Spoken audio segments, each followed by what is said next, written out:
Imagine sneaking into a girl's dorm expecting to get your ass handed to you, but instead, you end up getting admission to the college. That's the wild life of the powerful wind magic user Noah Harrington, a guy now stuck pretending to be a student for the rest of his life, all while hiding motives that are anything but academic. In a quiet town under the night sky, a precious necklace rests on a pillow. It's beautiful and shiny, but someone snatches it in a flash and starts dashing out. The guards protecting the necklace announces that a thief stole it and they should chase him, but the man in question doesn't see it that way. He is no ordinary criminal as he possesses magic powers, which he uses to fend off the guards chasing him. To the townspeople, he's a wizard, and they're right. But to be precise, he is a wind wizard. His mother's last words were to not use his powers, but since she left a hefty debt behind, he has to use those powers to pay it back. His name is Noah Harrington, and he calls himself the town's very own fixer, though he carries a hefty 50,000 debt on his head that he needs to pay. After escaping from the guards, Noah enters a pub where a buff, Andrew Tate-looking server waits for him. He places the stolen necklace in front of the man, hoping to be paid well, but to his shock, the bald guy tosses a small sack of coins onto the table. Noah is furious as it's not even 50 gold, and for that, he had to go through so many guards. However, the bald server ignores him as he notices someone else walking into the pub. He has been waiting for this person and hands them the necklace. It's an old lady who takes the necklace into her hands and her face lights up with happiness. It was all her daughter left behind before leaving this world. She offers just a bucket of baguettes in return for the necklace. She hands it over to the bald server, apologizing and saying it's all she can offer. The server assures her that the fixer will be grateful for it and tells her that if she needs anything else, she should feel free to ask. Noah listens to the entire exchange from right beside them. As the lady leaves, Noah grows frustrated, feeling like he's doing all the hard work while the server gets all the credit for it. The bald man, with a serious expression, warns him that if Noah's identity as someone who can use mana gets revealed, he will be drafted into the war. He advises Noah to stay low, pay off his debt, and avoid following in his father's footsteps. Hearing all that, our boy wants a tough challenge that will be worth his while, but to his disappointment, the bald man hands him a cute wolf teddy. Noah finds it a joke that he has to deliver something like that, but as the bald man reveals that the mission is worth 10,000 gold, Noah snatches it off the table and agrees. However, fear strikes him when the bald man explains that he has to deliver it to a girls' dormitory in Renee Academy. Noah is shocked since it's a place where nobody can get in, but the bald man increases the reward by another 10,000 gold. Like Mr. Krabs greedy for the greens, Noah snatches the teddy back from the bald man's hands and agrees to do it. While leaving for the mission, he looks back at the baldy with a smile, assuring him that he is capable of doing it. He says that, but as he navigates the academy from a cliff, he realizes that sneaking into it will be a tough job. There are wizards who can control all kinds of elements, genius inventors, and powerful summoners. Thinking about all of them, Noah feels chills running down his body. However, the 20,000 gold reward motivates him from the inside, making him anxious and nervous. Despite that, he decides to just do it since he only needs to deliver the teddy to a black-haired, red-eyed girl inside, and it will all be over. So Noah jumps onto the academy wall but is a bit surprised to find a force field there. However, he realizes it's stretched thin to cover the entire campus, so he can still get through it. He channels wind energy into his hand and, with a blow, manages to break through and get inside. Once inside, he sneaks from room to room, searching for the black-haired, red-eyed girl.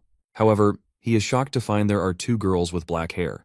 As it gets late, Noah considers leaving the teddy there for the girls to sort out themselves. But as the fixer, he knows he has to get it right. With trembling hands, he carefully opens one of the girl's eyes, and bingo, it's red. As he feels relieved to have found her, the girl wakes up and asks who he is. Noah freezes, and in that moment, the girl, in a flash, swings at him, which he barely dodges. She is shocked that he managed to dodge her attack despite her incredible speed. Meanwhile, as all this is happening, the other girl is peacefully sleeping. Noah, trembling on the ground, tries to explain himself. But the girl isn't having any of it as after all, he sneaked into her room and tried to open her eyes. Well, duh. Our boy tries to clarify that he's there for a favor, but this only makes her angrier as she misunderstands, thinking he came for some pervy kind of favor. In a last-ditch effort to save himself, Noah denies it, but despite his protests, the girl blasts him out into the hallway. Barely dodging, Noah starts sprinting for his life, while the girl chases after him with a book in her hand. Noah is screaming, begging for a chance to explain, but the girl firmly believes he's a pervert. Noah knows this isn't an easy gig, but he's prepared. As he sprints, he suddenly skids to a stop, turns back with a smile on his face, and sends a tornado toward her at flashing speed. However, as the tornado hurtles toward the girl, Noah realizes it might be too much, but it's already too late. The tornado blasts into her, but instead of harming her, it doesn't even leave a scratch. The girl, however, is stunned, realizing that Noah is a wizard. This also made her realize how he got into the academy through the force field. She reveals that at first, she was thinking of taking him alive, but now she has changed her mind. A maniacal grin spreads across her face, unsettling Noah. She opens the book she's carrying and, chanting a spell, calls out her summon, Garrosh. Noah is shocked by what he sees in front of him, as it is a monstrous wolf-like creature ready to tear him apart. It's then that Noah realizes the girl is actually a summoner. The beast wolf growls ferociously, ready to strike, as the girl introduces herself as Ilwaz. Noah isn't impressed by the timing of her introduction. However, stepping forward, she claims she's introducing herself so he knows who is responsible for taking his life. With a maniacal grin on her face, she tells Noah that he will die that night. Now Noah's nearly wetting his pants. As he processes the situation, the mighty beast lunges at him with its jaws wide open, while Noah remains frozen in fear. He's terrified, thinking he's facing a summoner worth 10,000 gold. But just as he's caught in this thought, the beast swings its claws at him. Noah manages to dodge by dashing to the side. Even though he narrowly escapes, the claws slash his shoulder. Immediately, Illo follows up with a fiery spell. Noah barely manages to dodge it, sending him tumbling face first to the ground. Both Illo and the beast are shocked by his quick reflexes, while Noah can't help but feel a rush of relief that he's still alive. As he's processing everything, another attack misses. Noah starts running, with both the beast and Illo hot on his heels. He runs through the entire academy, then blasts through a window, launching himself into the air with Illo still chasing him, refusing to let him escape that easily. As they're soaring through the sky, Noah spots another force field and leaps into the building protected by it. He's momentarily showered with shards of glass, but is more surprised that a student could be this crazy. As he catches his breath in the library building, an elf notices him. The elf is shocked that he's breached the force field and demands to know who Noah is. Panicking, Noah apologizes for breaking the window, but the elf, with a serious expression, says he doesn't care about that. He just wants to know who Noah is. Frozen in fear, Noah can't respond, so the elf disables the force field at the main door, allowing Illo to rush in. As she enters, the elf asks her about the situation, to which Illo reveals that Noah is a pervert who snuck into her room. However, Noah screams, arguing that she's lying. The elf, growing tired of Noah, uses his powerful magic to slam him down to the ground, pinning him there. Our boy trembles, unable to move, feeling the heavy force of the magic pressing down on him. Illo, calling the elf headmaster, assures him that she'll take care of Noah. However, the headmaster reveals that as a student, she can't administer punishment. Illo tries to argue, but the headmaster fixes her with a ferocious gaze and orders her to return to her room. Despite wanting to say more, Illo reluctantly agrees and leaves. Once she's gone, the headmaster begins interrogating Noah, starting by asking who he is since he doesn't look like one of his students. Noah lies, claiming he's lost, but the headmaster knows that the place he's in isn't one you wander into by mistake. The headmaster grows increasingly suspicious of Noah as he rambles on about not being a threat and a pervert. The headmaster then asks about his background, but Noah ignores him, casually whistling. The grandmaster, picking up the teapot, reveals that he doesn't care where Noah comes from or who he is. He's trespassed on the academy grounds, which is a felony. The headmaster explains that it's his duty to investigate crimes, but he also has a responsibility to seek out talent. The fact that Noah was able to breach the force field impresses him, so the headmaster gives him two choices: join the academy or live the rest of his life as a low-life criminal. Noah falls silent, despair settling in as he processes the situation. He then asks, confirming if that's truly what the headmaster wants. Noah then starts arguing with the headmaster, pointing out how suspicious it is that he sent his students away, and suddenly starts interrogating an intruder like this. He knows that his enrollment might just be an excuse to make him do something for the headmaster. Noah also reveals that he's quite famous outside the walls. To prove it, he uses his wind magic to shatter the glass windows of the library. Laughing, Noah reveals that if word gets out about him breaking into the academy, he'll only get more famous. The headmaster, realizing Noah is more clever than he thought, asks what he wants. Noah calmly replies that the headmaster will have to pay up and make an official request for his enrollment, including tuition and any other exclusive costs. According to Noah, it could cost the headmaster a lot, so he asks what the headmaster intends to do about it. Hearing this, the headmaster looks at Noah with suspicious eyes. Illo returns to her room, muttering to herself about almost catching the pervert. She didn't expect him to end up in the headmaster's office. Frustrated, she slams the door shut, startling her roommate. She can hardly believe that a pervert managed to break into the headmaster's office, especially with all the security measures in place. He's clearly talented, but she can't help feeling it's wasted on such a lowly pursuit. Still fuming, she walks over to her bed, She is furious that he disrupted her sleep, and what makes it worse is that tomorrow is the midterm where she needs to be at her best. Now, the pervert has ruined that too. She pauses, pulling up her blanket, only to be surprised when she finds her toy, the one she left at home, on her bed. Confused, she stares at it, wondering what it's doing there. Meanwhile, inside the academy, a classroom buzzes with students gossiping among themselves. But when Illo enters, all eyes turn to him. As soon as Illo enters the classroom, the whispers begin. Some students mutter about her arrival, calling her a snob and referring to her as the future lord of the disloyal Sigrand. Illo doesn't seem bothered since she's used to the comments by now. She knows they call her a snob because they're jealous. She enrolled at the top of her class and has always been a consistent valedictorian. Another source of their jealousy is her family, the disloyal house of Sigrand. One student speaks loudly behind her back, claiming he heard that the Sigurs were the only family to oppose the king. According to him, they're always acting high and mighty. Illo hears every word clearly, thinking to herself that if they can't even confront her directly, then they have no right to call her a coward. But then, something explodes under her table, transforming her hands into snakes. The students burst into laughter as it's just a prank by one of her classmates. Illo remains calm, unfazed. She's the outcast of the class, the center of attention for all the wrong reasons. Suddenly, an announcement rings out, instructing all the students in the lecture hall to report to the arena. No one knows exactly what's going on, and some students begin to speculate that the class has been moved. Illo was the first to leave the hall. As she made her way out, she cast a spell and placed it on the wall. The spell was immediately triggered as the other students began to exit the room. The result was a transformation of their eyes into that of a cyclops, sparking an angry outburst from one of the students, who lashed out, calling Illo a bastard. It was clear to everyone that she was behind the prank. Meanwhile, Illo arrives at the arena. The supervisor asks where the others are, but Illo doesn't respond. After a few minutes of waiting, the students rush in, visibly angry. The supervisor is left speechless at the sight of them. Illo hands over the gun to her, which she uses to cancel the snake transformation. The supervisor takes it, her fury evident as she mutters about Illo showing up with snake fingers, and the students now looking like animals. She wonders aloud if the dungeon has opened. She shoots the neutralizing gun at them, and their transformed appearances immediately return to normal. She warns them sternly, telling them that if they ever fool around with magic again, there will be penalties. With that, the exam begins. Inside the academy, Noah walks down the hall in a pretty happy mood. He has been accepted into the academy and received a scholarship, which fills him with excitement. Soon, people will know that he is a fixer, and his services will be in high demand. He's thrilled at the prospect of paying off his debts once he graduates and becoming a free man. Suddenly, Noah bumps into someone. It turns out to be a small, cute creature, resembling the supervisor he saw earlier. The creature quickly asks if he's okay, but before he can respond, it grabs his hand and begins dragging him away. The creature explains that there's no time for pleasantries, as they are running late. But Noah is completely unaware of what is happening. He glances at the small creature still holding his hand, and wonders where they are going.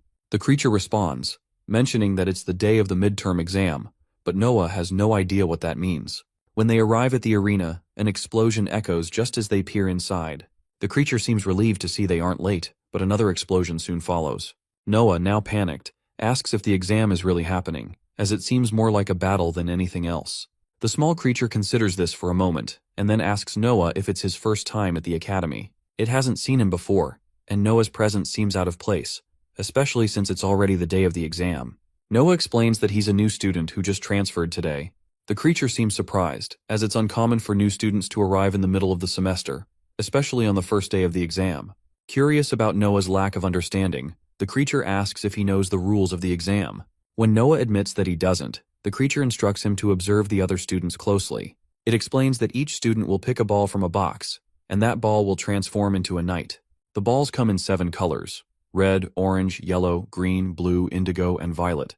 And the difficulty of the knight depends on the color of the ball. As the creature explains, one of the students selects a blue ball, and when it hits the ground, it explodes. From the explosion, a knight appears. Noah's eyes widen as he sees Illo, the maniac from last night, confronting the knight in the arena. The creature explains that Illo is a level 7, which makes it pretty obvious that she will pass the exam. She also reveals that Illo is a valedictorian, which shocks the boy, leaving him in disbelief. He then clenches his fists, deciding to see just how good she really is. Meanwhile, in the arena, Illo mounts her beast while loading fireballs into her hands and charges at the knight. Midway, she throws the fireballs toward the knight, and all of them hit.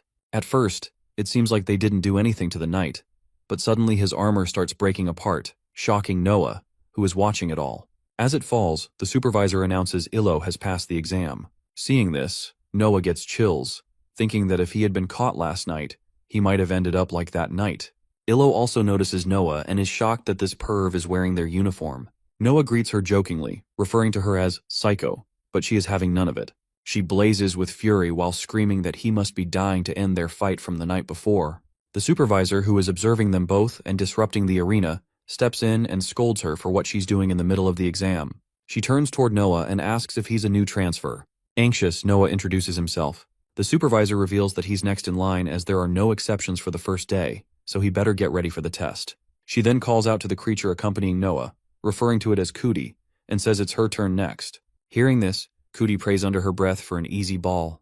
To her delight, she receives the yellow ball, which she knows is a piece of cake. She tosses the ball onto the ground, preparing herself. Like something straight out of a Pokemon battle, a heavily armored knight with a lengthy sword emerges from it. Noah watches in shock, unable to believe that something like that came from such a tiny ball. Cootie, undeterred by it, pulls out her own attack, which is a small magic cube. As the knight is about to attack, Cootie starts moving the cube and throws it towards the knight.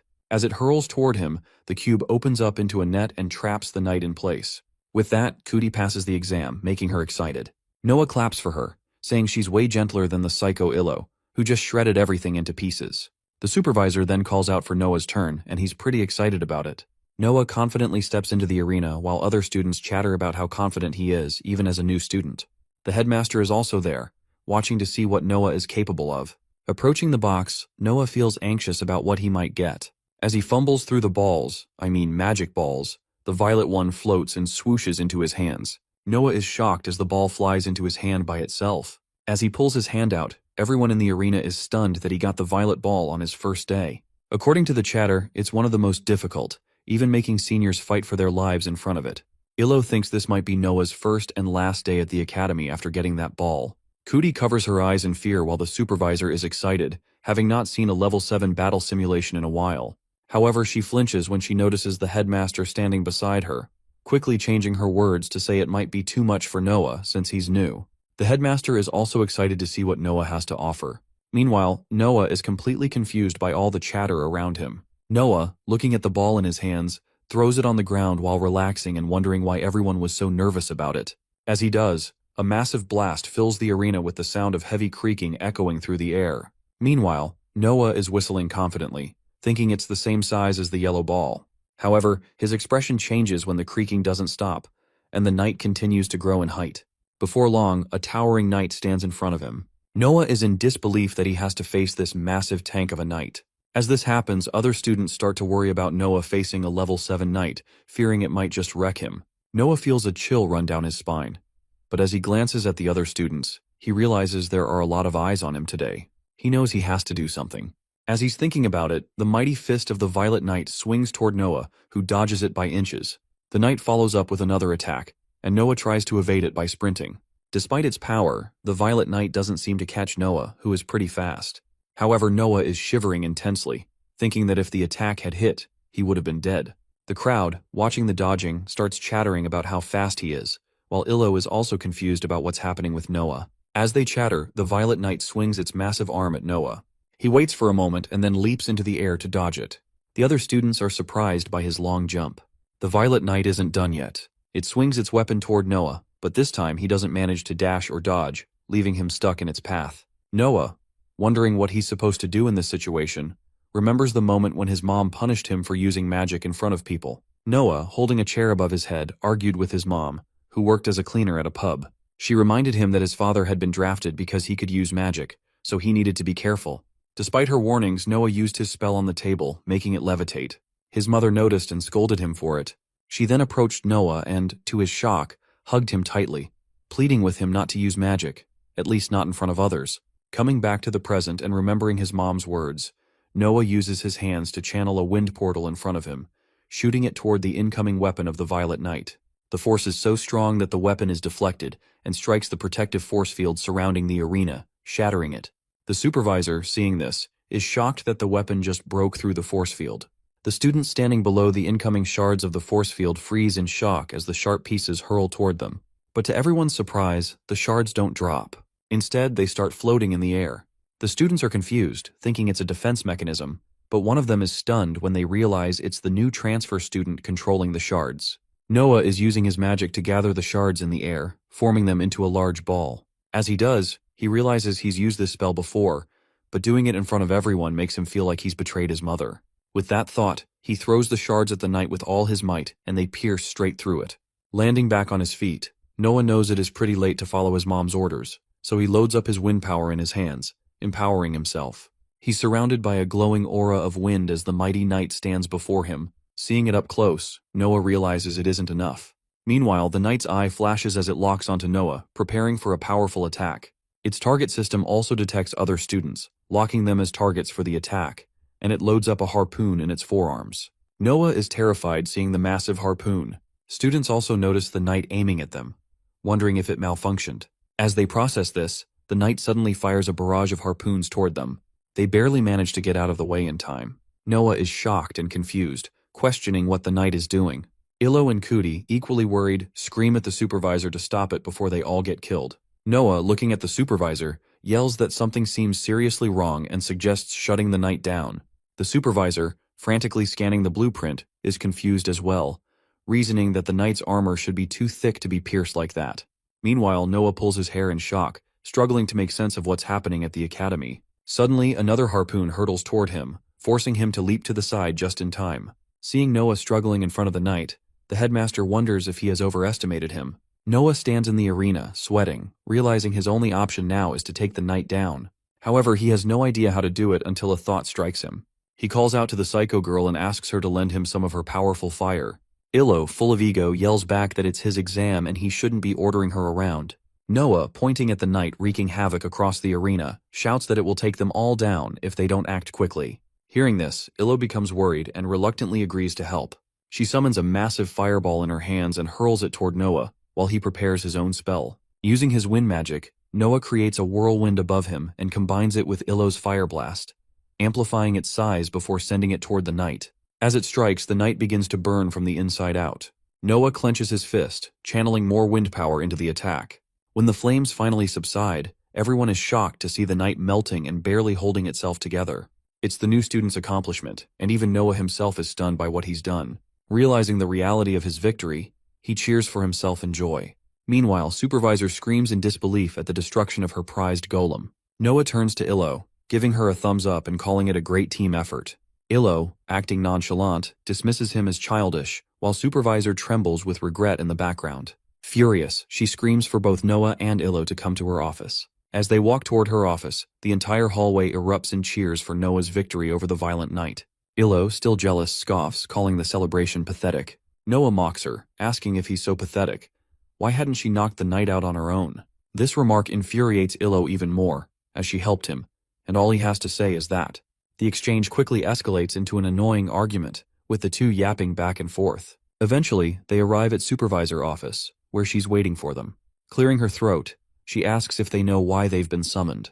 Noah, puffing out his chest, proudly claims it's because Supervisor wants to praise him for his heroic deeds. Supervisor slams her hand on the table, denying his assumption. She declares she called them in because Noah asked for help during his exam, and Illo assisted him despite it being against the rules. Slamming the table again, she yells that they both cheated, and as a result, they'll be placed at the bottom of the class. This news shocks them both, as they clearly defeated the knight. Noah argues passionately, claiming it's unfair since he saved everyone. Illo, fuming, asks about her assignment, to which Supervisor reveals her task is to teach Noah all the rudimentary magic he missed during the first semester. She adds that Noah will have to pass her test 1 week from that day. Illo tries to protest, questioning why she should take on such a responsibility, but Supervisor silences her by threatening her with the F. The threat immediately shuts Illo down in frustration. Clenching her fists tightly, she seethes with anger, thinking she should have dealt with Noah when she had the chance. Taking a deep sigh as she realizes she has no other choice, Illo agrees to help Noah. He also consents to take the exam, which brings relief to the supervisor. Illo asks how familiar Noah is with the academy, to which he reveals it's a place where one learns magic. She clarifies that the academy doesn't just focus on magic, it teaches elemental magic using water, fire, wind, light, and darkness, as well as summoning magic for those with exceptional talent like Illo. Additionally, the academy trains magic engineers and technicians, such as Cootie. Noah realizes the academy is far more complex than he initially thought. The supervisor reveals that the headmaster's decision to accept Noah in the middle of the semester is unprecedented, but they want to know where he came from and which family he belongs to. Noah reveals he's from Stioden and is a commoner. Hearing this, the supervisor grows suspicious, as it's unusual for a commoner to possess such a strong affinity for mana. Noah lightheartedly jokes about being drafted into the army because of his magical abilities. However, ignoring that, the supervisor asks if Noah can use summoning magic. Confidently, he claims that even without a summoning spell, his wind magic is sufficient. Rubbing her chin thoughtfully, the supervisor assures him he'll pick things up as he progresses. She then orders Illo to show him the dorms, which makes Illo even more furious, leading her to refuse outright. The supervisor, unimpressed, threatens her for being uncooperative, forcing Illo to comply despite her desire to kill the soy boy. As Illo reluctantly accompanies Noah around the campus, she remains furious, blaming him for disrupting her flawless student life and leaving a metaphorical scratch on it. Noah, however, turns the blame back on her by calling her a psycho and reminding her that he ended up in the headmaster's office because she came after him that night in the dorms. Being called a psycho infuriates Illo even more, and in a fit of rage, she conjures a fireball in her hand, asking if he has a death wish. But as she continues ranting, she suddenly pauses, realizing something. Seeing her pause, Noah asks if she isn't coming with him. Changing her expression quickly, she lies, claiming the headmaster called her earlier, so he should find his own way, if he isn't so dim-witted. Feeling confident, Noah replies that it's easy enough for him to manage on his own. Hearing that, a grin spreads across her face as she explains that on his first night, when he went to the headmaster's room, he should instead go to the first door to the right of it. Noah gives her a suspicious glare, doubting her claim, and asks why a dorm room would be located there. Illo shrugs, warning him that if he ends up in the girls' dorm again, they'll definitely label him a pervert. Despite her words, Noah looks at her with a hint of suspicion. Still, he decides to follow her directions. He walks to the specified room, slams the door open, and loudly greets his supposed roommate. However, he pauses, realizing it isn't a dorm room but a professor's office. The professor, who appears busy, looks up at Noah and reprimands him for being so rude. As night falls, Noah finally reaches the actual dorm building, realizing that Illo has tricked him and made him look like a fool. From one of the rooms, Illo notices him and bursts out laughing, proud of how she made him look ridiculous. Noah yells up at her, accusing her of deliberately giving him the wrong directions. Slipping back under her blanket, she smugly replies that it's what he deserves for being rude to her. Snuggling with the wolf-shaped teddy bear Noah brought for her, Illo drifts off to sleep. That night, she dreams of her past life, where her mother stands with her by a volcano, telling her a story about wizards who can control lava. The wolf teddy is there too. Illo is just a child at the time and thinks the story is incredibly cool. Her mother adds that in the story, there's also a princess who raised a mythical wolf by her side. Hearing that, young Illo clutches the teddy even tighter, imagining herself as the princess her mother is talking about. As she dreams of this, in the present, she unconsciously hugs her teddy even closer. However, as everyone sleeps soundly, a mouse scurries into the room. Spotting the intruder, the teddy's eyes begin to flash with portals. It rises up and stands protectively in front of the mouse. Startled, the mouse freezes for a moment before dashing out of the room in fear. Afterward, the teddy returns to the bed. Meanwhile, in his own room, Noah lies awake, unable to sleep as he thinks about how Illo tricked him earlier. His thoughts are soon disrupted by the loud snoring of his roommate, who sleeps like a log. Glancing at him, Noah tries to recall something he had been meaning to do. Suddenly it comes to him, and he springs up from his bed. He sits at the table, grabs a pen, and begins scribbling on a piece of paper. He's writing a letter to the server who gave him the delivery gig. Despite his 2-year-old grammar skills, he somehow manages to write that he completed the delivery and is now enrolled at the academy. The next day, Illo angrily informs Noah that she will only train him for 30 minutes a day during lunchtime. She's fuming, unable to comprehend why she has to waste her time on someone she considers trash like Noah. Meanwhile, Noah, watching her rant, feels disheartened, but warns her that he won't tolerate her attitude. He reminds her that the headmaster himself enrolled him in the academy, and that failing one subject won't be enough to get him kicked out. Hearing this, Illo grows nervous, realizing that if he refuses her tutoring, the supervisor might give her the dreaded F she's terrified of. The thought makes her anxious, especially since she carries the immense responsibility of being the heir to the Sigrin family. Seeing her worry, Noah smirks, realizing he has her completely cornered. However, thinking of himself as the bigger person, he decides to let Illo tutor him. Mockingly, he tells her she should say please. Illo agrees, barely managing to control her rage, and reluctantly pleads with Noah to let her tutor him. Noah calms her down and asks when the lessons will begin, to which Illo curtly warns him not to talk to her unless they're in a lesson. Saying that, she turns and leaves, leaving Noah to sense her edginess. In the classroom, other students gather around Noah, praising him for his impressive wind spells. Feeling proud, Noah boasts that he doesn't want to reveal his secrets, but could teach them, for a price. The room suddenly falls silent as Illo enters. Everyone's attention shifts to her, making Noah confused about the sudden change in atmosphere. It's then that he notices a mischievous student discreetly preparing a bubble spell in his hand. Observing this, Noah realizes that Illo is an outcast whom the students love to bully. He could have turned a blind eye, but something inside him won't let him ignore it. Soon, the student shoots the bubble spell toward the unaware Illo.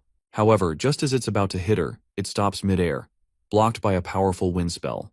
The mischievous student is shocked and confused, but quickly turns furious upon realizing it was Noah who intervened. Meanwhile, Noah, with his classic nonchalant whistling, ignores the angry student entirely. Illo, still unaware of what's happened behind her, glances back briefly before returning her focus. Moments later, the supervisor enters the room carrying multiple bomb balls. She announces to the class that it's Magic Engineering Day, and asks if anyone wants to work with the explosive devices. She pauses, scanning the room. The class remains silent, but Noah, itching to pull a reverse prank on the mischievous student, decides to act. Using his wind magic, he subtly forces the student to stand up from his seat. The student, shocked and confused, finds himself standing against his will, which is enough for the supervisor to choose him as the volunteer. Rubbing the back of his head nervously, the mischievous student hesitates and stammers, claiming he's a summoner and that engineering should be left to the Banians. The supervisor doesn't like his response and shoots him an angry glare, saying that if he has an issue, he should protest to his father, who, shockingly, is the headmaster. Hearing this revelation, the headmaster's son, Aaron, reluctantly steps forward. Meanwhile, Noah, upon learning Aaron's identity, gets greedy, thinking that as the headmaster's son, Aaron must be wealthy, and he should try to befriend him. As Aaron grips the bomb ball, it begins vibrating in his hands, making him even more nervous. Noticing his discomfort, Cootie hesitantly raises her hand and volunteers to assist, eager to try her hand at it. The supervisor approves and allows her to proceed. Cootie approaches the device and quickly dismantles it with precision. The supervisor instructs the entire class to observe her closely, emphasizing that they can't always rely on summoning magic. She then turns to Aaron and asks pointedly about, what will Aaron do if he can't use magic or run out of mana? This question makes him anxious while the teacher pushes her glasses up and reveals that the device could save his life. Meanwhile, Noah is snoring in the back row. Other students, noticing him dozing off, start chatting, speculating that he must be tired from using so much wind enchantment back at the arena. The supervisor also notices him and points a finger at Illo, gesturing that she has only 1 week left to train him. After the class, all the students head to the cafeteria for lunch. As Illo is about to sit down, she notices some water chestnuts placed on her seat by Aaron as a prank.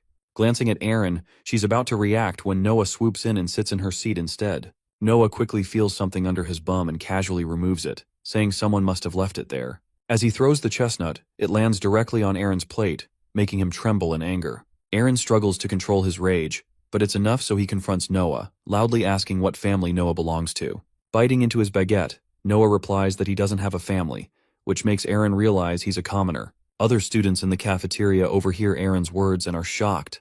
Everyone begins murmuring in surprise, stunned that a commoner like Noah is studying at the academy. Aaron, sensing an opportunity to attack, asks how a commoner like Noah managed to enroll in the academy, implying there's no way he could afford the tuition fees. He jokes that everyone should keep an eye on their wallets because Noah might need some help paying for his fees. Hearing this, Noah smirks and starts bragging to Aaron, claiming that his skills and talent far outweighed others' family connections and wealth. Illo, who is also listening, flinches as Aaron is wasting the entire lunch break, which she had planned to use for teaching Noah. Realizing this, she yells at Aaron to back off, surprising Noah. She warns Aaron to stop, threatening to report him to the headmaster for bullying a transfer student. Aaron, hearing this, shifts his focus to Illo, mocking her for helping a commoner.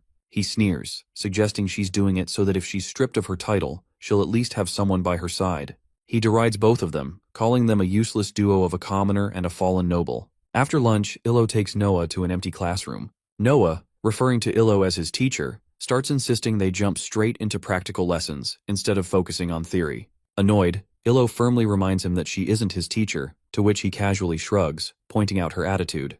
This is almost too much for Illo to handle, but she manages to keep her composure, reminding herself it's just 1 week. She then places a book in front of Noah and asks him what he knows about mana. Hearing this, Noah channels wind energy into his hand and asks what Illo is talking about. Illo looks at him, confused, as he was clearly using mana yet didn't even realize it. This idiot thought his magic and mana were two completely different things. Frustrated, Illo decides to teach him through an example. She grabs a piece of chalk and draws elements on the board, explaining that their world is composed of multiple elements. She adds that Noah uses wind magic because of the mana present in his body. However, as she continues her explanation, she notices Noah dozing off. This annoys Illo, so she conjures a small fireball and smacks him awake with it. As Noah jolts upright, she yells at him, explaining that mana is like an energy source that allows the body to use magic. Illo asks Noah what he does when he runs out of mana, to which he casually replies that he just runs away. Hearing this, Illo is deeply disappointed. She points out that he's been relying solely on the mana within his body, and in her opinion, that's the reason he's been damaging himself. Returning to the topic of mana, she explains that there are two types of energy, one that a person is born with and another that exists around them, like the air. Raising a finger, she elaborates that if someone only uses the mana within their body, they will eventually deplete it. To demonstrate, she casts a spell that disrupts the air around her. Watching this, Noah remarks that it looks like magic, but Illo angrily corrects him, saying it's mana. Then, conjuring a small fireball on her finger, she explains to him how to draw mana from the world around him, rather than depleting the energy within his body. She urges him to gather the mana onto his finger, just as she did. Our idiot boy still doesn't understand, which only makes Illo angrier, thinking he wasn't paying attention to her. Eventually, Noah agrees and tries using his finger, but is shocked to see something forming on it. He's never felt anything like that before and asks if it's another one of her tricks. Illo grins and advises him to gently fling the wind he's feeling. When Noah snaps, a massive tornado erupts across the room, shattering all the glass windows. The sheer power of it shocks Noah as he can't believe he did it himself. Meanwhile, Illo realizes that Noah is more talented than she thought and begins to understand why the headmaster allowed him to enter the academy mid-semester. In the headmaster's office as he works, Aaron sits in front of him. The headmaster inquires if Aaron has met the new student, which makes him nervous, thinking his father might know what happened back at the cafeteria. However, to his surprise, the headmaster praises him and advises him to continue what he's doing, believing it will help bring out the best in Noah. Aaron can't believe it and argues that Noah isn't a summoner and that his father has overestimated his worth. But to his shock, his father expresses confidence in Noah, stating that he will prove himself in the future, just like Aaron did when he was adopted years ago. Back in the classroom, Noah is still shocked that he just produced such strong energy on his own. Trying to act nonchalant, Illo reveals to Noah that the academy is filled with mana and that what he did was simply use it. Despite her dislike for Noah, Illo feels a sense of pride, as under her teaching, he was able to harness mana. She's relieved that their lesson isn't taking as long as she expected, and is glad she won't have to give him extra lessons. After Noah grasps the basics, Illo tells him to open the basic theories section of the book. Noah, realizing he still has to read books to fully understand mana, is a bit shocked. He then nervously asks Illo if it's their class time already, but she denies it, saying they still have plenty of time since the next class is in the stadium. Noah, anxious about reading the book, tries to make another excuse to go to the restroom. However, Illo sees right through him and threatens him to open the book. Feeling the pressure, Noah reluctantly picks up the book, but to Illo's shock, he opens it upside down. She's stunned as he doesn't even know how to open a book properly. Trying to defend himself, Noah lies, claiming he was just confused, which is why he opened it that way. Illo, now feeling a mix of fury and disbelief, asks him to turn to page 121 and read it. As the book opens in front of him, Noah struggles to even read a single word, causing Illo to tremble with frustration. This is too much for Illo, and she yells at the top of her lungs, asking how he expects to pass the exam if he can't even read. Frustrated, Illo leaves the classroom for the next class, but Noah, disappointed, follows her. She warns him to keep his distance, but since he wants to learn, he insists on staying close. Looking at him, Illo wonders if he'll even make it through the next class, especially since it's taught by a strict professor. As they approach the stadium, students are already assembled in front of Professor Cyrus. Upon seeing him, Noah realizes that he's the same professor whose room he accidentally barged into earlier. Cyrus also notices them that they're late and tells them to take their seats. As they line up, Sargent introduces himself to Noah as the in charge of the practical arts, mentioning that Noah is a new transfer. He then reveals to everyone that there has been a major event in the stadium, its departure from the Great Alliance. According to him, this not only impacts the fate of their nation, but also the career paths of all students, and the classes related to this event. He explains that to contribute to the war, they must first learn to survive, so today's lesson will focus on hand-to-hand combat without resorting to magic. He wants to see how they handle themselves when they run out of mana on the battlefield. After explaining everything, he asks for volunteers. Everyone hesitates, but among them, Aaron raises his hand, eager to try. For his opponent, he chooses the new kid, Noah. Smirking at Noah, he mocks him, suggesting that Noah will probably refuse. Aaron knew Noah's only talent was wind enhancement, so hand-to-hand combat without magic would heavily favor him. Aaron walked toward the ground, recalling his father's words comparing Noah to him. Meanwhile, Noah stood there yawning, which only made Aaron more furious. In his rage, Aaron warned Noah that he wouldn't leave unscathed, but Noah seemed tired and low on energy. After too much talking, Cyrus stopped them and announced the start of the fight. As Aaron and Noah faced each other, Aaron quickly clenched his fists and, while yelling, leaped at Noah with full force. However, with just a quick tilt of his head, Noah dodged the attack. Aaron follows it up with another punch, but Noah dodges that as well by bending down. Aaron then launches a barrage of attacks, all of which were dodged by Noah. Shocked, Noah realizes that he was facing a weaker opponent than he expected, as Aaron is just a beta. Observing the fight, Kuti begins to explain what it means to be a Banyan in the kingdom. She reveals that she is a Banyan, which signifies someone with weak magical power, but a specialization in magic engineering. Most elves like the headmaster are born with magical talent, but their population is small compared to others. Among humans, there is only a 20% chance of being born with magical powers, and even fewer can wield notable magic like Noah, Illo, and a handful of other students. As for those who can't use magic, Kuti confidently believes she could easily overpower them with her large robot, Rukumatan. While murmuring these thoughts to herself, a nearby student overhears Kuti and looks visibly uncomfortable. Realizing this, Kuti quickly tries to clarify, insisting she didn't mean any harm. According to Kuti, most wizards in the kingdom are weaklings, for example, Aaron. They assume they're chads, simply because they can use magic. Returning to the fight, Aaron is furious at missing all his hits. In frustration, he yells, announcing his final blow. However, as he swings, Noah easily dodges by jumping, causing Aaron to crash face first onto the ground.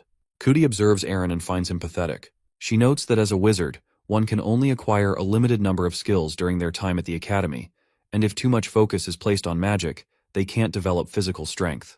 Aaron struggles to his feet, gasping for air and clearly frustrated. Meanwhile, Noah mocks him, asking if that's all he's got before casually revealing that he hasn't even started yet. Aaron, trembling with rage, clenches his fists and curses under his breath in frustration. Noah notices Aaron's persistence, but knows he should finish the fight quickly, as it's starting to drag on. He dashes toward Aaron with impressive speed, leaving Aaron shocked by how fast he is. As Noah reaches him, he swiftly moves behind him, leaving him utterly confused about where Noah went. Meanwhile, Noah lightly taps Aaron's knees, causing him to wobble and collapse to the ground. Striking an anime antagonist pose, Noah points at Aaron's defeated state and smugly declares that this is the gap between them. Illo, watching from the sidelines, feels uneasy about Noah dragging the fight out, worrying that Aaron might still have a trick up his sleeve. Aaron didn't take the embarrassment well. Furious, he yells at his friend to toss him his summoning book. Though hesitant at first, the friend gives in to Aaron's demands and throws the book toward him. Catching it with ease, Aaron's face twists into a sinister grin. With an almost maniacal expression, he opens the book and calls out to Kyle, declaring it was time to wipe Noah out. As the summoning completes, a powerful masked monster materializes out of thin air.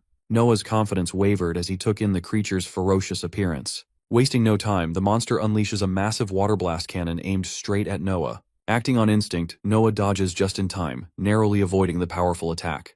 The blast misses Noah but slams into the wall behind him, instantly melting it into a puddle of sludge. Noah charges up the swirling energy in his hand and reminds Aaron that he's cheating since they aren't supposed to use magic. This enrages Aaron even more, and he yells at the top of his lungs, declaring that on the battlefield, survival is all that matters. As Aaron continues ranting, his summoned monster launches another water blast at Noah. This time, Noah counters with his own spell, stopping the attack mere inches from hitting him. Struggling to hold it back, Noah notices Aaron's grin growing even more sinister. Meanwhile, Professor Cyrus stands silently, observing the clash with a sense of pride, as the headmaster's son, Aaron, is clearly pushing the limits of the new transfer student.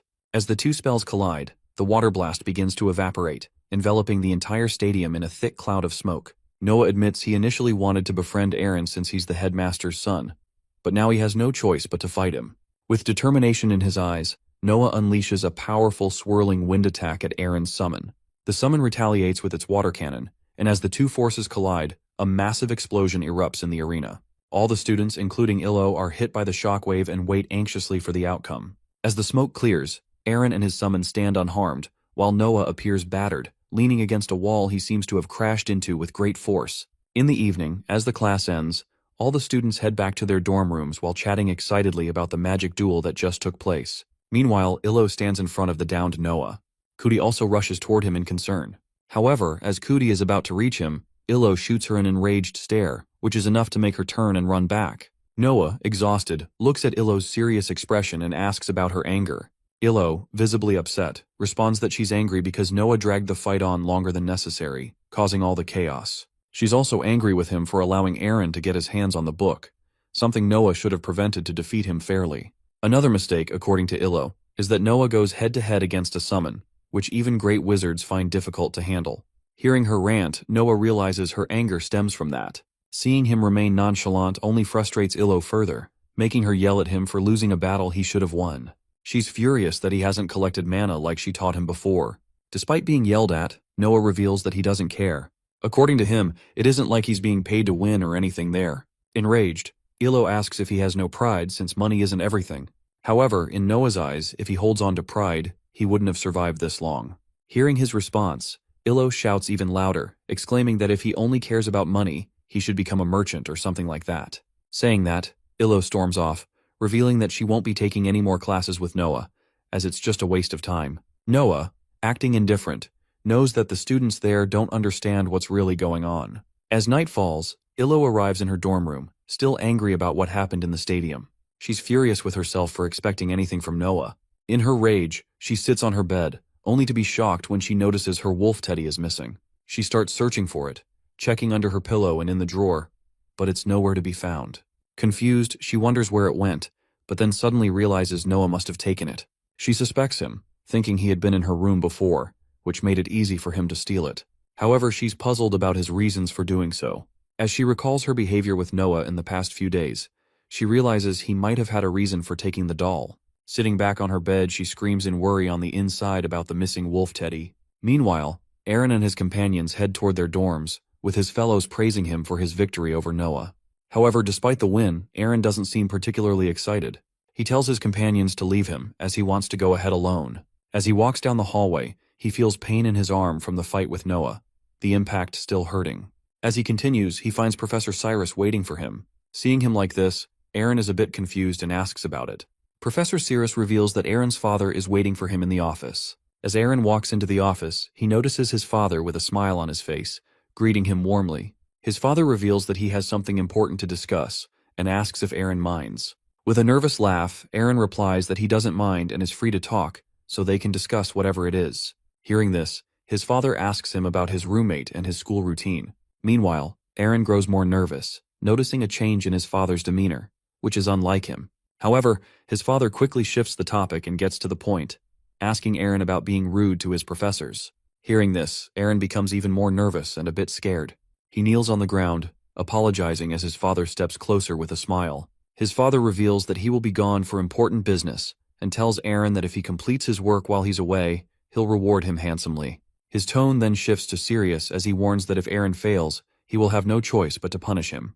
The next day in class, the supervisor is overjoyed by the efforts of Noah and Illo, praising him for sacrificing his free time to practice rudimentary magic. She looks forward to seeing how they perform in the upcoming test. Noah thanks her for recognizing his efforts, shedding tears of pride, while Illo stands beside him, still suspicious of him. Since losing her teddy wolf, Illo has searched everywhere and interrogated everyone, but she hasn't been able to find it. She still suspects Noah of being the culprit, but knows he isn't foolish enough to sneak into the girls' dorm again. As she ponders this, Noah channels his mana, creating an energy ball and sending it into the air, illuminating the entire room. Watching him, Illo is lost in thought, determined to find her teddy at any cost. Unwillingly, she realizes she'll have to ask Noah for help. She doesn't like the idea, but knows that if she pays him well, she might be able to convince him to assist her. Meanwhile, the supervisor, observing Noah create the energy ball using mana, is impressed by his progress and acknowledges his hard work. Noah dances with excitement, bragging about being a genius.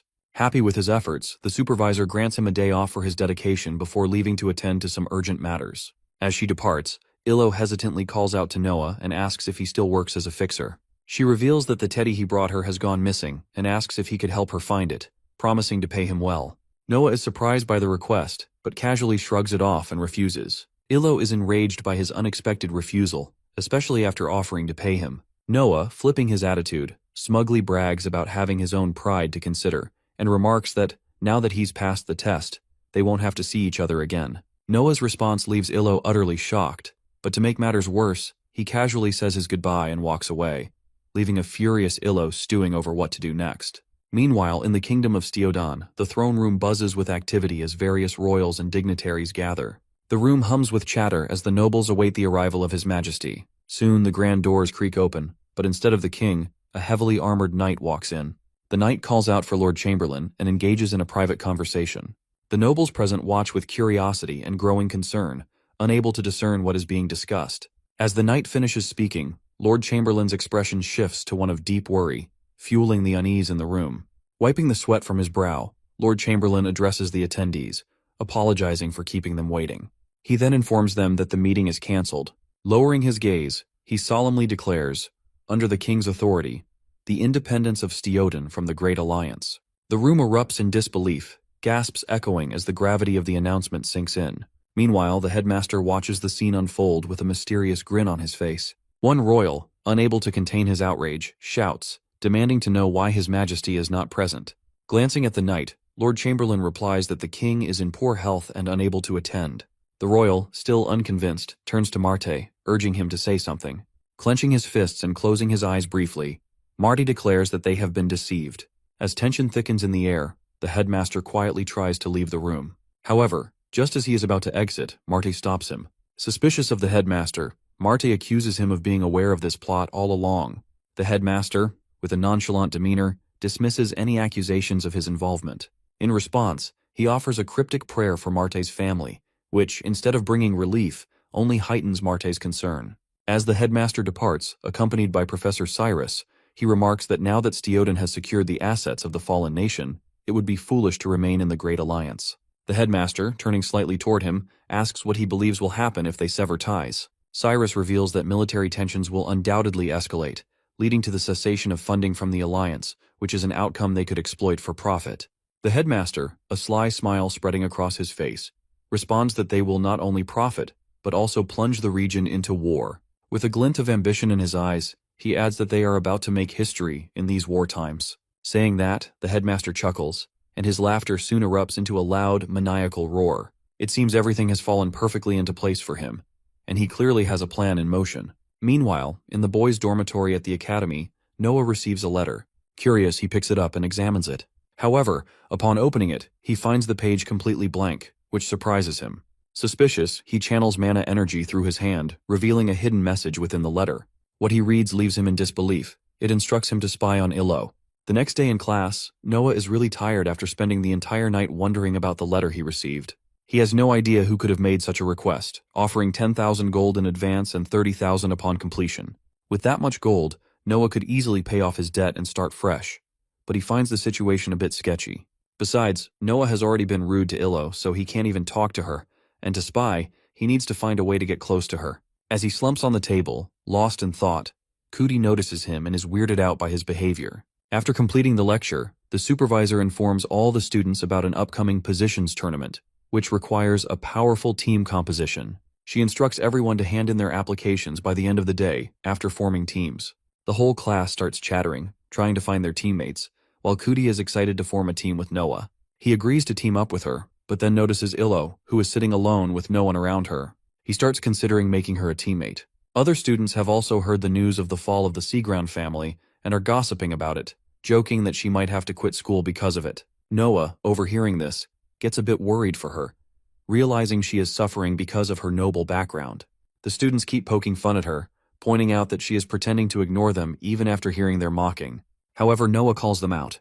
He tells them that they are all friends and shouldn't bully or mock Illo like that. He, trying to scare them, tells them that if they keep doing that, they will get bad karma. Hearing all this, Illo gets up and steps out of the class while the students continue speculating and chattering behind her. Noah runs ahead of her and clarifies that he was just trying to help, but with an angry expression, she stops and looks at him, reminding him that it's her own problem. Hearing that, Noah freezes while Illo continues, calling him a stalker, saying he promised not to see her again, yet here he is following her. Noah flinches, hiding his intent, and denies following her. However, Illo is onto him, and with a deadly stare, she demands that he be honest with her. This makes Noah even more worried, thinking she might know about the letter he received. However, to his shock, she yells at him, accusing Noah of stealing her teddy wolf. Taking a sigh of relief that she doesn't know about the letter, Noah denies taking her teddy. However, this starts a quarrel between them, with both of them shouting at each other, until Cootie arrives and informs them that they are teammates now. Both, sweating and gasping for air, are confused about what she's talking about, to which Cootie shows them the application form where her, Noah's, and Illo's names are written as one team. Cootie filled out the form herself, as Noah and Illo had no one else to team up with, and they could all work together. As Cootie keeps talking about how they are a good team, both of them, eager to stop her, claim that they understand. This excites Cootie, so she simplifies her chatter, explaining that they are a perfect team because they have a summoner, an elementalist, and a magic engineer. Hearing about it, Noah also realizes that he might get the chance to get close to Illo to spy on her. He is still on the fence about accepting that request, but he is sure it will work. Wondering about it, Noah excitedly agrees while Illo is shocked, looking at him. Illo too doesn't have any issues with the team, but then she screams, choking Noah, as she doesn't want to team with him before getting her teddy back. Noah, with struggling words, tries to tell her his innocence, but she doesn't believe him. Meanwhile, somewhere on the streets, the teddy wolf is on its own. It is standing below the girls' dorm building when suddenly someone from behind grabs it by its head and lifts it up. Picking it up, the guy wonders about the owner of the teddy. Meanwhile, in the academy building, Noah and his team are having a meeting, where Cootie is leading them.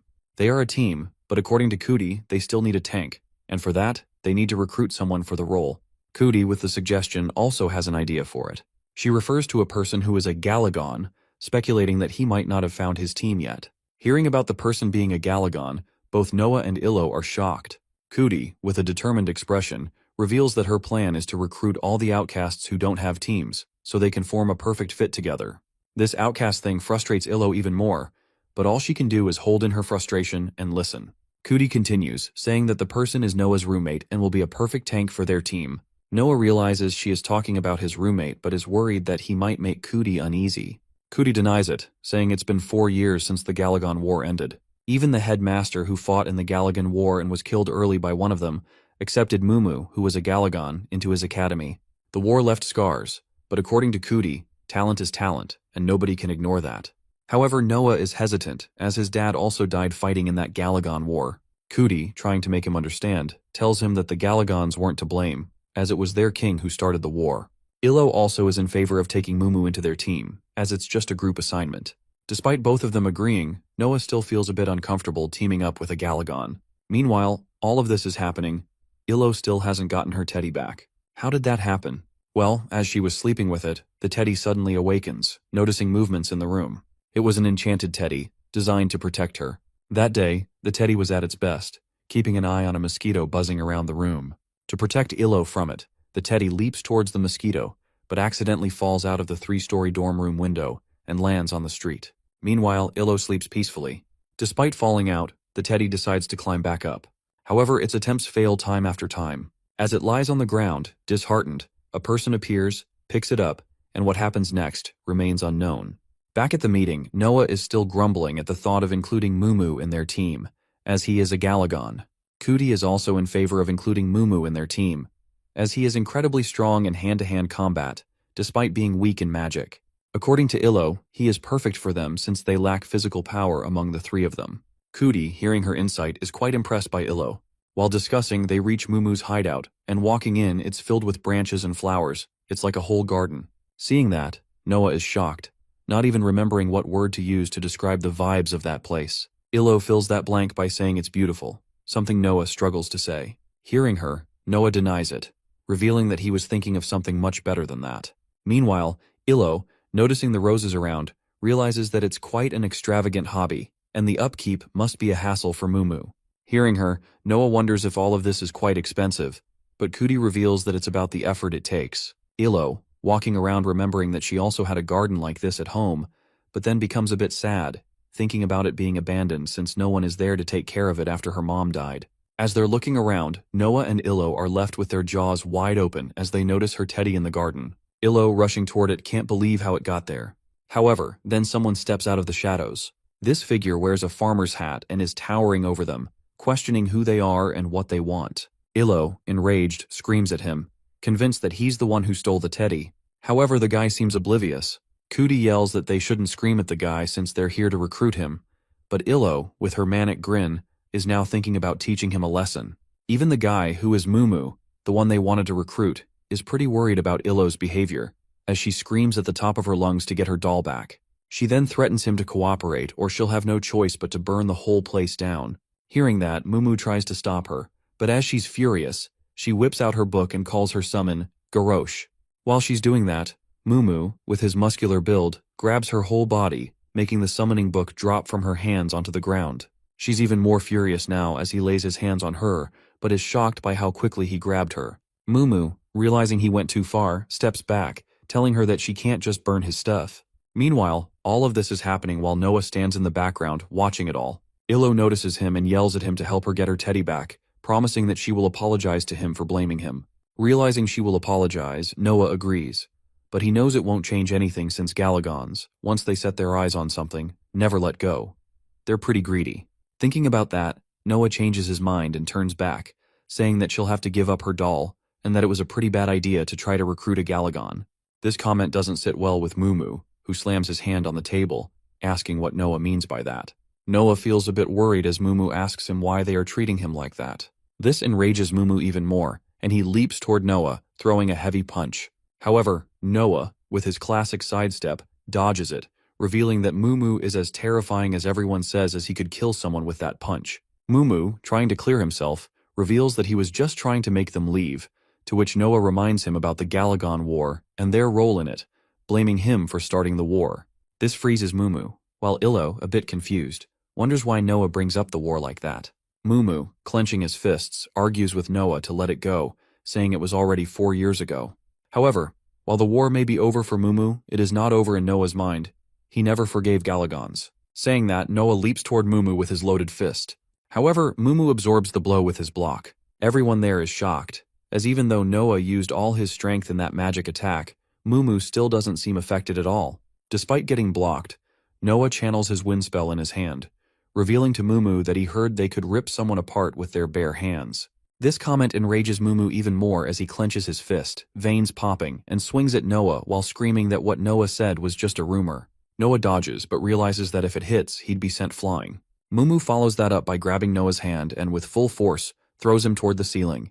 The force is so much that Noah knows he's gone too far. He crashes into the ceiling and then falls back to the ground. Despite the heavy blow, he gets up and charges toward Mumu, saying he won't hold back anymore. With that, he channels his wind energy into his hand, gathers it, and throws it at Mumu. The blast blinds Mumu, giving Noah the window to leap into the air and attack. Illo, watching Noah go all in, finds it pretty childish. However, she notices that the teddy is left on the bench, as Mumu is distracted fighting. Just as she's about to pick it up, Noah crashes into the nearby wall. Our boy looks at Illo in his beaten state, and she feels a bit bad, realizing it's her fault they're fighting. Noticing Mumu charging toward Noah, Illo realizes she should help him. Despite finding Noah annoying, she steps in, yelling at both of them to stop. She turns toward Noah and asks him why he's so aggressive toward Mumu. Cootie is also sobbing because they came there just to recruit. Hearing Cootie go on about recruiting Mumu for the tournament, Noah agrees to stop. Mumu also hears her talking about the tournament and asks about it. Cootie, apologizing, reveals their purpose for the visit. Thinking he won't accept, Cootie offers to help him clear the mess they made, but to their surprise, Mumu agrees. Everyone is shocked as he reveals that he wants to represent his village, which is why he enrolled in the academy in the first place. His race was blamed for the war, so they were outcasts until one day the headmaster took him in. However, his village paid a great price for it. This is the reason Mumu agreed, so that he can live up to his village's expectations. A bit embarrassed, Mumu reveals that he has no friends in the academy, as everyone is afraid of him. This is the first time anyone has asked him to join a team. Hearing this, both Illo and Cootie feel proud of themselves, while Noah stands back, not happy about it. Noticing him, Cootie asks him to cheer up, to which he asks about the teddy he was wrongly accused of stealing. Mumu picks it up and returns the teddy, revealing that he found it by the dorms. Illo accepts it, saying it's fine since she got it back. Cootie, scribbling on the application form, is really excited that everyone is fine with the team she made. Now they are all a team. Mumu is also pretty excited, while Illo is just fine, and Noah, despite not being happy, agrees. Writing all the names, Cootie runs back to the supervisor's office to hand in the application form. Meanwhile, Noah, standing there, reveals to Illo that his father died in the Galagon War. She is shocked, to which Noah, with a sad expression, adds that this is why his mom told him to hide his abilities. This was all on his mind, and he let it out to Illo, who remains silent as she hears it. Suddenly, Noah realizes he has said a bit too much about himself, so he leaves, with Illo following him. The teddy is also on high alert, as there are quite a few bugs around. Meanwhile, a blue-haired guy is channeling a spell, looking into it. He claims that something has found its master again. He is spying on someone using the spell. In a floating kingdom, the blue-haired man, Ruben, is writing something on paper when his assistant calls him. She creaks open the door, inquiring about the report he is working on. Ruben looks up at her with a smile, revealing that he has been putting in a lot of effort. The assistant, leaving the room, tells Ruben that she wants the report as soon as possible. Despite his smile, Ruben finds the deadline rather tight. He is working on a report about the elf headmaster, and he finds the task quite complicated. Meanwhile, in the Steodan Empire, the headmaster stands in a cemetery, picking up a bouquet of roses from his wife's grave, with Cyrus beside him. Cyrus offers him to take the flowers to his office, but he replies that he will do it himself. 62 years ago, the headmaster enters Steodan's history when he joined the Glazer family by marrying Delina Glazer. After 50 years of marriage, she died, and he became the head of the Glazer family. He then participated in the Galagon War with great success, and later created an academy in his wife's name. While burning the bouquet he brought back from her grave with a burst of black magic, he throws it into the dustbin where it burns with dark flames. The headmaster also adopted the orphan children of the war, training them to join the Steodan army. All of this is also written in the report Ruben is working on, and he is searching for something suspicious within it. However, despite his feeling, he senses that something is missing. He then notices a symbol at the bottom of the report and realizes it's the mark of the lowlife who killed his allies to steal a relic. Back at the academy, the headmaster is descending the stairs of a tower and reaches a heavy metal gate. As he opens the gate, the headmaster stands in front of a chained man who pleads with him to let him go. The man is in a worn-out and terrible state, yet there is a relic embedded in his chest. The headmaster looks at him and asks why he wants to go home, pointing out that he has no family to return to and is an official deserter, so no one is searching for him. With an authoritative tone, the headmaster orders him to summon a monster. The man begins crying even harder, prompting the headmaster to grab his head forcefully, threatening that he can only leave if he complies. Under the threat, the man begins to push his mana with great effort, which causes the relic to spark with energy, flashing the entire room with a burst of power. This is also hurting the man terribly as he pushes with all his strength until the relic explodes out of his chest. It kills him, causing the headmaster to snap, revealing that it was another failure. The snap disintegrates the man into the air, while the relic levitates toward the headmaster. This was an experiment to summon a monster using a Shellcrino human implant, but it has failed, so the headmaster is considering using another test subject. Standing over the splattered remains of the man, the headmaster turns and reveals, "It's Aaron next." Meanwhile, in the streets, Noah and Illo are at the market. Illo tries to speak to Noah in a strange encryption, but Noah, annoyed, asks her to speak plainly. This enrages Illo, as she warns him that if anyone learns they have a summoner on their team, they'll be targeted. Noah reveals that she's already told him that, but since they're on a break, they can talk normally. Frustrated, Illo blames Noah, saying that he is the reason they haven't been able to practice for the tournament, which is now looming over them. She reminds him that he and Mumu have always been awkward around each other, making it hard to practice. Noah coughs nervously, claiming they did their best. As they're talking, Cootie, sitting on Mumu's shoulder, arrives. Mumu and Noah quickly notice each other, and things get awkward once again. This frustrates Illo, but Cootie remains calm, thinking everything will be fine. According to her, even though they haven't had much time to prepare, they're skilled enough to figure it out. Despite her frustration, Illo controls herself. Meanwhile, Cootie adds that they're doing this for fun. As they continue their conversation, someone walks up to them. It's Aaron. Aaron overhears Cootie saying they're having fun, which frustrates him, especially since Noah humiliated him earlier. He's now determined about teaching them a lesson for what they've done. Outside the castle, as night falls, the headmaster addresses the students, announcing the start of the tournament. Before it begins, he informs them about the political situation, which has resulted in some chaos. However, he wants the tournament to be for everyone, encouraging all to do their best and push their limits. His words capture the attention of the crowd, especially Noah and his team. After the headmaster's supervisor explains the rules, she reveals that the first event will be a treasure hunt, where they will search for treasure balls.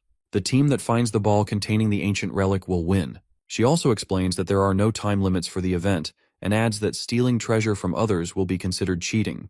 Hearing the rules, Cootie and Mumu get hyped up, while Noah is excited, thinking he could get his hands on the priceless relic and sell it. Illo also has something on her mind as the supervisor. With fireworks, starts the event. Quickly hopping onto Mumu's shoulder, Cootie starts scanning the area and suddenly spots a ball nearby. However, she's a bit too loud, and her words catch the attention of other students. As everyone looks around for the ball, Cootie mentions it, prompting Mumu to charge through the crowd, barreling toward the ball.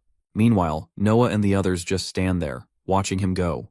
Rushing forward, Mumu grabs the ball, but the momentum sends Cootie flying into a nearby bush. She gets up excitedly and asks what's in the ball, to which they discover it's a magic key that can open any door, but only once. Cootie is thrilled as it gives them a head start. They move on to search for more, leading them to the theory lecture hall. As it's dark, they use flashlights while Noah is busy scaring the heck out of Cootie. Noah is curious if they'll find anything in there, to which Illo replies that, since the event spans across the whole academy, they might find something. As they're in the hall, Aaron and his group walk in on them, calling them outcasts. Stubbornly, Cootie stands up for herself, saying she's not the outcast, while the rest of them are. Illo also walks up to Aaron, asking him to step aside as they need to move. However, Aaron starts mocking her, saying she's confident because of her loser friends. He continues mocking their group, calling them a mix of a useless commoner and a freaky Banyan. But then he notices the towering Mumu and stutters, calling him a Galagon. Aaron quickly turns, saying he has no time to waste and needs to find treasure. His useless yapping confuses Noah and his group. Illo, clearly annoyed, suggests they leave, speculating that Aaron's group might have already found something. However, as they're about to leave, Noah spots a red ball placed nearby on a table. They're confused as to how Aaron's group missed it. It's because Aaron, remembering his father's words about fulfilling his role, placed a hand-drawn map on a piece of paper inside the ball and left it there. He's determined to find all the treasure and rub it in their faces. Following the map, it leads to a mountainous area nearby the academy. But Noah's group is confused as they haven't found anything yet. Illo, annoyed, grows suspicious of the map, thinking it's a bit shady, especially since it marks an off-limits area. Mumu adds that if it was in the ball, it must be legit. Suddenly, Cootie tells everyone to be quiet, as she hears something. As everyone falls silent, the whole area becomes eerily quiet, with not a single sound. This annoys Illo even more, asking what Cootie meant by hearing something and why she was ordering them around. Cootie swears that she heard something when suddenly, Noah's expression shifts to one of terror as he notices something behind Illo. In another part of the jungle, there is a warning board labeling the area as prohibited, with a cautionary message about military trials for trespassers. Nearby, there is a fort with a person inside, and in that prison, there are piles of bodies, including that of the person the headmaster had been experimenting on. The person has become like a zombie, growling around. Coming back to the group, Noah points out that he noticed something behind Illo, but when she looks, it's just a small rock that Noah levitated with his magic. She doesn't find it funny, while Noah giggles, convincing her that it was to lighten the mood. Suddenly, Noah is shocked to the core when he hears a growl coming from nearby bushes. Hearing it, Cootie starts losing her mind, and Mumu is also terrified of what it might be. Noah, a bit scared himself, speculates that it might be a treasure ball, but Illo confidently dismisses their fears, saying they're all just spouting nonsense. She remains nonchalant, stating that the worst it could be is a wild animal. However, as she opens the bushes, to her surprise, it's the zombie. Noticing the zombie, Cootie and Mumu lose it, yelling at Illo to run. Illo, not having enough time to process, just flinches. The zombie jumps at her, but just as it's about to grab Illo, a wind blast hits it in the guts. It's Noah who yells at Illo to go after Cootie and Mumu, who have already left and are running away to save their own ass. As the zombie regains its balance, Noah and Illo start running, screaming at their teammates to stop. The zombie also isn't stopping and continues to follow them, so Cootie screams at Illo to just burn that thing. Mumu, who is ahead, warns them not to do that, as they'll burn down the whole forest if they do. Illo, deciding to summon Garrosh, stops, but as she's about to use the summon book, she realizes it's not there. Realizing it's gone, Illo is shocked to the core and screams throughout the forest. In the headmaster's office, he and Cyrus wonder what the batch of students might bring in terms of results. Cyrus is more intrigued by what the final treasure is and why the headmaster chose it. Glancing out of his bedroom window, the headmaster reveals that he only hopes for the students' abilities to improve through the tournament. Back on the mountain, Noah and his crew, running, reach a dead-end cliff. With nowhere to go, Noah decides to handle the situation, ordering the team to split up.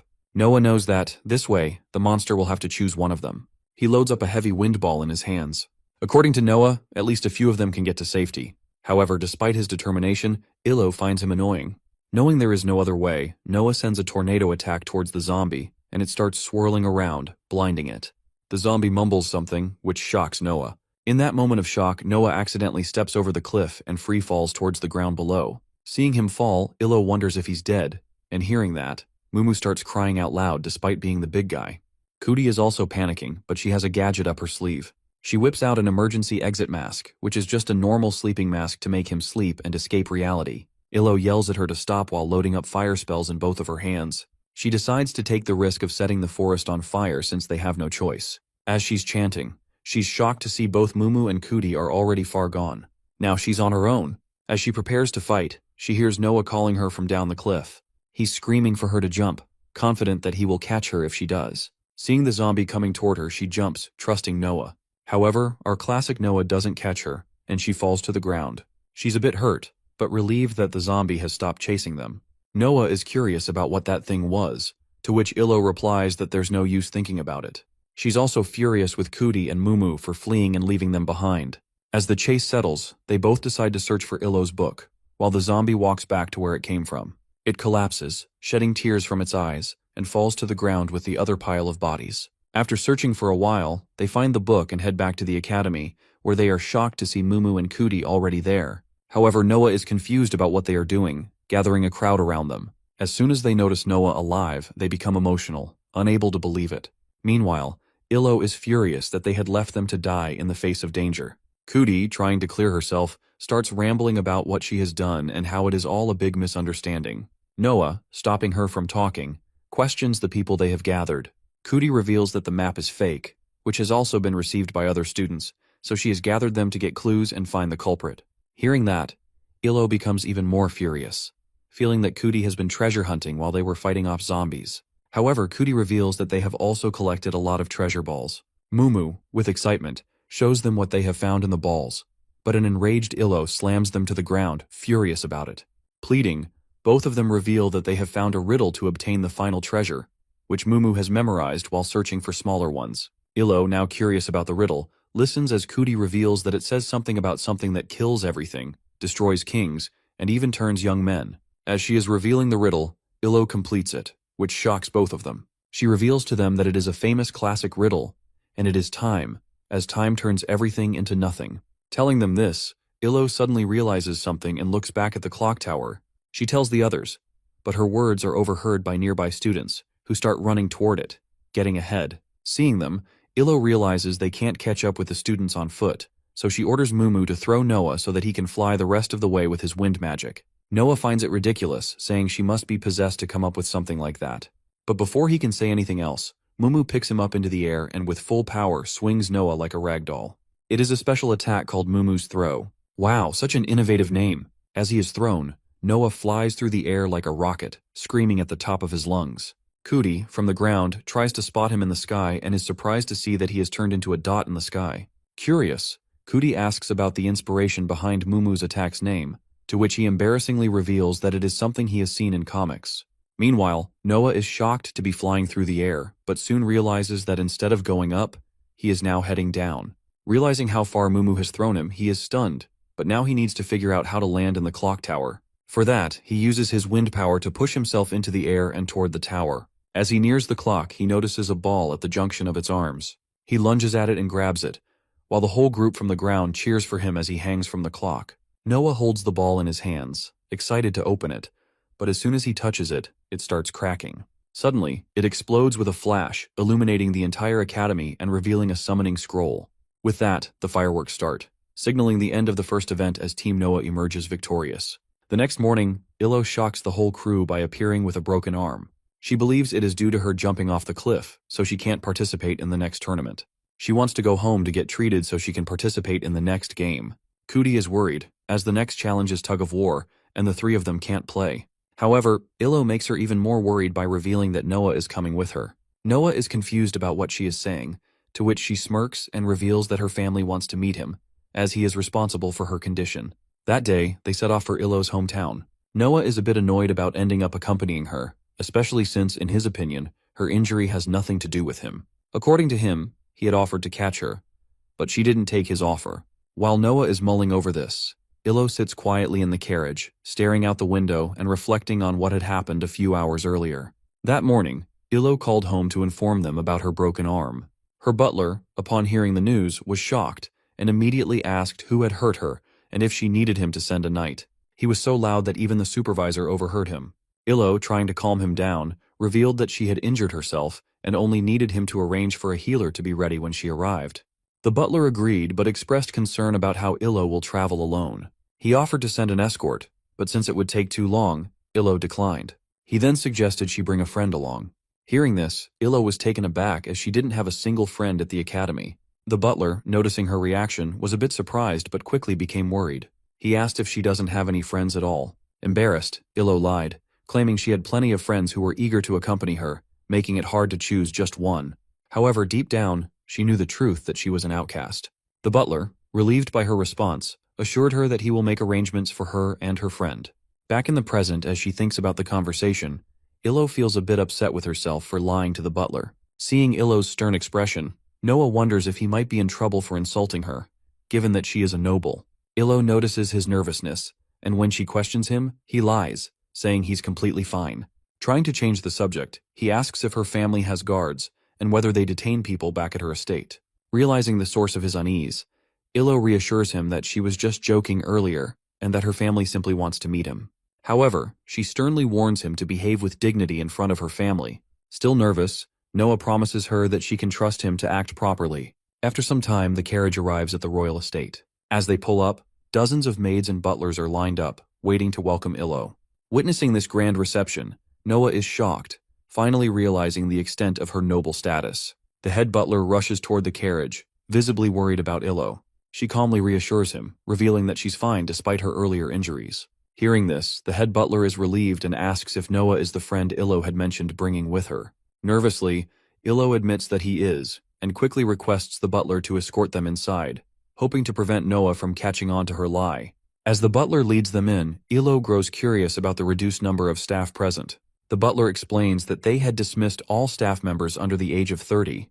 Upon hearing this, Illo realizes why a staff member she liked is no longer there.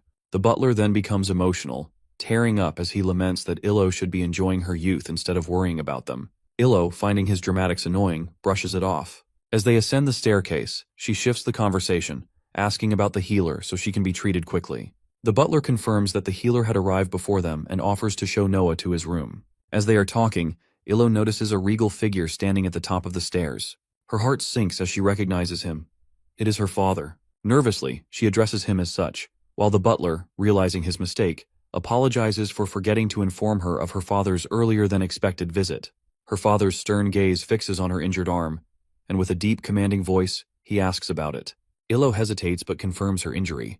Without saying another word, her father brushes past them, descending the stairs with an air of disappointment. His reaction stings Illo deeply, and unable to bear it, she dashes to her room in silence. The butler calls after her, visibly concerned, but she doesn't stop. Meanwhile, Noah stands in the hallway, thoroughly confused by the tense encounter. In the library, the healer is treating Illo, revealing that while her bone is fine, it will take some time for her mana to circulate properly again. This news worries her even more, as she needs to participate in the tournament. Noah barges in without knocking, which immediately annoys Illo. The healer, noticing him, decides to take his leave, assuming that her friend is there to care for her. Before leaving, the healer advises her to take it easy and rest, promising to check on her the following day. After the healer leaves, Noah, full of curiosity, asks how long it will take for her to recover her magic skills. His questioning irritates Illo, and in frustration, she attempts to use magic. However, her spells don't work as they had before, further adding to her frustration. Noah reveals that he understands her frustration, as he has been injured many times before, and assures her that she can overcome this with sheer willpower. Illo, in her usual angry tone, retorts that she doesn't believe in willpower. However, Noah remains confident, expressing his faith that she will regain her abilities in no time. Surprised by his unwavering confidence in her, Illo's heart softens a bit, and she hesitantly asks if he truly believes that. This catches Noah off guard, as he suddenly feels a strange sensation within himself. For the first time, he realizes he might be developing feelings for Illo, something he never thought possible. Trying to hide his stumble, he turns and starts yapping about the floor being too slippery. Illo finds his behavior strange, watching him with a puzzled expression. Noah's heart is still pounding, unable to shake the feeling that it might be some kind of magic attack by Illo. Illo, acknowledging his encouragement, reveals that she can't wait for her magic to recover as she needs it for the tournament. Noah, hearing this, finds her impatience a bit concerning, thinking she is being too hard on herself. He encourages her, suggesting she take the opportunity to rest and take it easy. Illo, however, looks worried and admits that she can't rest because she feels responsible for everyone in the estate. She wants to ensure she can care for them all. Noah, trying to cheer her up, suggests that she show him around the estate so that she can at least keep herself busy in a less stressful way. Despite finding him annoying, she agrees. She shows him around the kitchen, the sword practice grounds, and other areas of the estate. Illo, noticing that Noah already seems familiar with the place, questions why he asked her to show him around. Noah, seeking a moment of honesty, reveals that he just wanted to get some fresh air and explains that it feels different when she is the one introducing him to the officials. Hearing this, Illo pauses and confesses to him that if he's met everyone, he must know that she was only joking that morning when she told him about the fake reason to meet her family. Noah admits that he's figured that out by now, but adds that it all makes sense to him. He believes she's trying to prove to her family that she's doing well. To his surprise, Illo thanks him for understanding. Saying that, she starts rushing ahead in embarrassment while Noah asks her about it. After walking for a while, Noah continues playfully poking at her for the unexpected thanks, but grows curious about where they are headed. Reaching a large door, she grabs the handle and tells Noah to behave as they are about to enter. With a slight hesitation, she opens the door and, with a hint of regret in her voice, welcomes him to her home. They step into a vast, barren area, and Noah is immediately shocked. His mind races with wild thoughts, wondering if she brought him to such a desolate place to end his life for pushing her too far. Terrified, he imagines Illo becoming so enraged that she might use her summoning book to call forth her monstrous wolf to finish him off. These thoughts terrify Noah so much that he curls up on the ground. Illo notices him and asks what he's doing, snapping him back to reality and making him realize it's all just in his imagination. She finds his behavior particularly strange today, but she encourages him not to waste the opportunity to look around, revealing that this has been her favorite spot since she was a child. Noah, standing back up, questions her unusual fondness for the place as a kid, joking that she must have been a unique child. Illo, looking a bit sad, reveals that the area isn't always like that. It used to be a proper garden back then. Saying that, she remembers a time when she was little and rushed to her father, who was busy building a summoning circle in the garden. He was sweating, and revealed to her that he was working hard to create it for her, lovingly calling her his little princess. Her father truly adored her. Hugging him tightly, she told him that her brother Reuben has said the circle is a gate to another world. Her father laughed at this, remarking that her brother was quite smart. Then, with a warm smile, he encouraged her, calling her smart too, and instilling confidence in her that she will one day become a great summoner. That happiness didn't last long when her mother fell gravely ill and passed away, followed by her brother Reuben having a fight with their father and leaving the palace. Illo was left there alone. Returning to the present, Illo explains that the garden is planted in a volcanic region, which is a futile endeavor, but a wasteland is much more suitable for it. As she continues explaining, she notices how quiet it has become. When she looks, she sees Noah trying something with his magic on the portal. It annoys her that he isn't paying attention to her while she's talking. However, Noah reveals that he's curious about the magic circle she mentioned. He explains that he's going to show her something, and saying that, he uses his wind power, transferring it into the portal. A powerful gust bursts forth, blowing dust off the entire circle. Coughing, Illo calls it a lame ability, though she notes that the circle is now cleaner than ever before. As she observes the freshly cleaned circle, Illo mentions that this is where she and Garrosh first meet. Saying that, she suddenly remembers the summoning scroll Noah earned from his previous victory. A smirk crosses her face as she suggests he try using the scroll on the circle. Later that night, Noah is feeling embarrassed about something that happened earlier in the day. He had thought things were going well and that he was looking pretty cool. But then something happened that made him feel really stupid. What actually occurred was when Illo suggested that Noah use the summoning scroll. He is caught off guard and doesn't know how to use it. Illo finds him frustrating, especially since he is standing on a summon hinge, and according to her, if he could use it, it would be a huge advantage for them. Hesitant, Noah agrees and asks if they should inform the others before using it. Illo, not caring about what others think and considering herself the leader, tells him to go ahead, as the others might not be able to do it. Noah agrees with her, though everything feels sudden and unexpected. Illo, however, still doesn't seem to care and urges him to take out the scroll. Noah is carrying the summoning scroll, but as he reaches into his pocket, he takes longer than expected to find it. To Illo's shock, when he pulls it out, the scroll is crumpled and in poor condition. Illo yells at him for crumpling it like that, frustrated with the state of the scroll. Noah defends himself, explaining that it was too big to fit anywhere else, which only angers Illo further. Annoyed, she urges Noah to summon properly and asks if he remembers the summoning magic from class. As she says this, Noah is already beginning the process of using the summoning magic. The scroll starts to glow brightly while Illo encourages him to keep going. Noah, determined, focuses harder, hoping he can complete the summoning. As he channels the magic, he feels a surge of energy course through him while the scroll begins to levitate between his hands. For a brief moment, it seems like the magic is working, but just as Noah starts to feel a sense of accomplishment, the scroll suddenly slaps him in the face. It confuses him, but Illo finds it pretty funny that he failed like that. Noah, seeing her laughing, feels embarrassed and reminds her that she might not have succeeded on her first attempt either. Illo, wiping tears from laughing so hard, admits that Noah is right. She had to try over and over again. She failed countless times but never gave up. And eventually, she succeeded. Despite it happening ages ago, Illo says she never looked as stupid as Noah does in that moment. She then throws some motivational words his way, urging him to try harder. As night falls, Noah lies in his bed, embarrassed about failing. He regrets trying it in the first place, but then pauses for a moment, realizing that at least Illo seemed cheered up after his attempt. The next day, the healer comes for a follow-up, but is surprised to see Illo isn't healing as he had expected. According to him, at this rate, she might need a week to fully heal. Hearing this, Illo is in disbelief as she has a tournament to attend, and it will end in a week. The healer reveals that he has tried everything. Worrying about her health, Illo soon realizes that if Noah can just complete his summoning, they might have a chance at succeeding. She realizes she can come up with a new strategy for their team with that. Meanwhile, her father stands in his office, staring at Noah from his window. Seeing Noah fail so stupidly, he wonders why Illo has given him a chance. According to him, Illo has no time to waste on something like that useless trash. As he is lost in thought, Illo knocks on the door and enters. She informs him that she is leaving, but her father doesn't even respond. Feeling sad, she turns and leaves the room, thinking she is doing the best she can. She just wants to make her family happy, which is why she is trying so hard. She even swears to make it happen at any cost. They prepare to leave in the carriage, but since it is a long journey, Noah decides to take a nap. As he dozes off, Illo gazes out the window, lost in her thoughts. It is a long, long way back.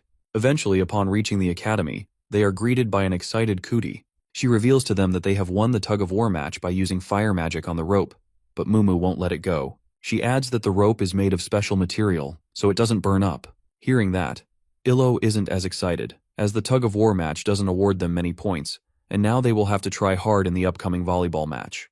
Cootie, still basking in her victory, orders Mumu to pick her up so she can see the next opponent team. However, as he lifts her up, she is shocked to see the opponent team on board. It is those guys from round 1 who overheard the conversation about the time thing and went ahead to get the ball. Their team name is Rubies, with teammates Lulu, Vivi, Victor, and the fatty Fabian. Noah doesn't find anything special about them and asks what the deal is with them. Meanwhile, in the classroom, the Rubies team is waiting for Fabian, who is late. As he enters, the girls are furious with him for being late, while Victor seems like a pretty chill guy, offering him a seat with them. As Fabian sits down, Victor, putting ahead a creepy figure he has made, starts the discussion. Victor, a water elementalist and the leader of the group, reveals to everyone that they have had a pretty easy run until round 3, but now they are facing some pretty strong opponents. He makes figures for each of them, explaining their powers. Vivi reveals that the summoner from Noah's group is injured during the treasure hunt, so she might be missing. Vivi herself is a dark elementalist. Since she can't contribute much, Lulu, the light elementalist, also rules her out as a non-threat. Vivi knows that Noah is pretty strong with wind magic, so according to her, they can easily take him down together. Victor also tosses his figure aside as he has already been taken care of, but now there remains Mumu. They know they will need a summoned monster to deal with him without risking their lives. Everyone agrees with this, while Lulu tells Fabian that, as he is a summoner, he should deal with Mumu. They call him the Half-Summoner, which is his nickname around the academy. His mother, a noble elf, brought him to the academy and handed him over to the headmaster, asking him to take good care of him. She knew he had summoning talent and wanted the headmaster to give him time to prove himself. The headmaster gladly agreed, but because of his mother's coddling, he was a late bloomer. However, that didn't mean that he wasn't a threat. He was actually quite strong. As Lulu asks him to take care of Mumu, he slams his fist on his figure. His face grins with evil confidence as he reveals that he will take care of Galagon. Now the tournament starts, and the volleyball pitch is ready for play. Noah arrives feeling a mix of nervousness and confidence. As they walk down to the pitch, Aaron looks at them with arrogance. Cootie is also a bit worried, concerned about the opponent team, each having special individual abilities. She asks Noah if he remembers what she told him, to which he confidently replies that it's just about getting the ball to the other side. Mumu also remembers the rules, while Illo reminds them about the point system, which is the usual volleyball format. Noah, juggling the ball with his wind spell, recalls that they can also use magic on the ball, and if they don't touch it, it doesn't count as a touch. Cootie lets out a breath of relief, knowing that they understand the rules, and warns them that the match could easily turn into an all-out magic brawl. Cootie then remembers Illo's arm and asks about it, but Illo isn't sure if she can use magic or not. Noah, hearing that, is confident that they can win without her summoning magic. Noah's team settles on one side of the net while the rubies take their place on the opposite side. Victor greets them calmly, to which Noah mockingly warns him not to hate them after they lose. As both teams settle, the referee announces the start of the match. The ball is with Victor's side first, and he throws it up, serving it with a massive hit. As the ball comes toward them with full force, Noah braces himself, realizing they are going all out. Seeing Noah channeling wind magic, the Rubies girls know what they need to do. So Vivi channels her dark spell and targets Noah with it. He barely dodges it, shocked that they would go that far, but as he processes this, the ball hits his face, dropping him to the ground. He is stunned, completely blinded by the impact. The match is intense as Noah lies on the ground, wondering what the hell just happened. Cootie, worried about him, asks what's wrong, to which he explains that he went blind. Illo, hearing this, realizes it's because of the Rubies girls using their magic. Cootie quickly catches on too, and Vivi, amazed that they figured it out so quickly, is confident that there's nothing they can do about it. It's now time for the next serve, and Victor tosses the ball into the air, sending it toward them with full force. This time, Mumu dives to hit it back, but he too is targeted by the dark blinding magic. However, instead of missing, he successfully stops the ball and sends it back, because of Noah using his wind magic to counter the girls' dark magic attack. Seeing that both were in shock, Cootie runs to send the ball back and passes it toward Noah. With his eyes glowing green, he confidently jumps into the air. Just as he's about to hit the ball, he's struck by a blinding flash of light again. The flash is so intense that it blinds him, causing him to miss the ball and fall to the ground. The girls, who have successfully struck again, mock him, taunting that they aren't done yet and still have more tricks up their sleeves. Things are getting serious for our Noah as the magic continues to make them miss most of their hits, with the score quickly stacking in favor of the Rubies, serve after serve. After a while, the referee blows the whistle, announcing the end of the first set. Illo, furious about the opponents using magic, yells at them to play fair. Victor, with his charming smile, thinks they aren't doing anything wrong, as Noah's team combined power is greater than theirs.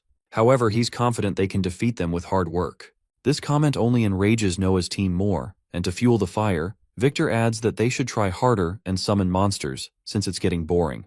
Pushing Illo to the edge, she tries to summon her power but fails due to her broken arm as she can't use her magic.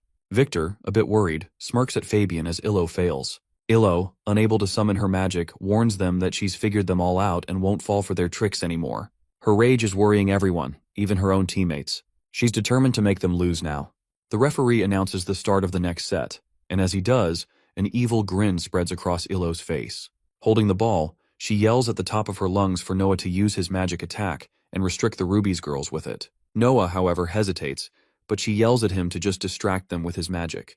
Illo, out of nowhere, shows her rage, fueled by their close friendship. Noah, channeling her spell, warns Illo that he might not last more than 5 minutes using mana like that. Throwing the ball into the air, she reveals that 5 minutes will be enough. He strikes the ball hard toward the opponents, and Fabian dashes to hit it back into the air. He passes it to Victor, who confidently jumps to hit it back, but his confidence falters as he notices towering Mumu blocking his path. As he hits the ball, Mumu casually stops it by extending his hands in the air. Victor is caught off guard by this, so he yells at his teammates, who were supposed to bind him. However, when he looks, he sees they're both struggling against the wind magic attack on them. This worries him, while Noah is just using 2 fingers to stop them. But he feels like he's cheating. The girls are struggling in front of him, while Illo is enjoying it immensely, mocking them to give up, saying their tricks won't work anymore. However, Fabian still has his summoning trick up his sleeve. With a serious tone, he slides out his book and begins using summoning magic. Mumu, seeing this, is left with his mouth wide open in shock. Fabian successfully summons a massive wild-maned boar monster. He yells at the top of his lungs that he's bringing the real fight now. The boar starts charging toward them, and as Noah watches it approach, he is shocked, realizing they have a summoner. The manned boar charges at them with full speed as Noah channels his wind energy into his hands and shoots it toward the boar with all his might. As the beam shoots forward, Noah yells at Cootie, demanding to know why she hasn't mentioned they have a summoner. Cootie quickly clarifies that this particular individual is a special case and has never summoned anything before. Just as the wind beam is about to strike the boar, it leaps off the ground, hurtling toward Noah.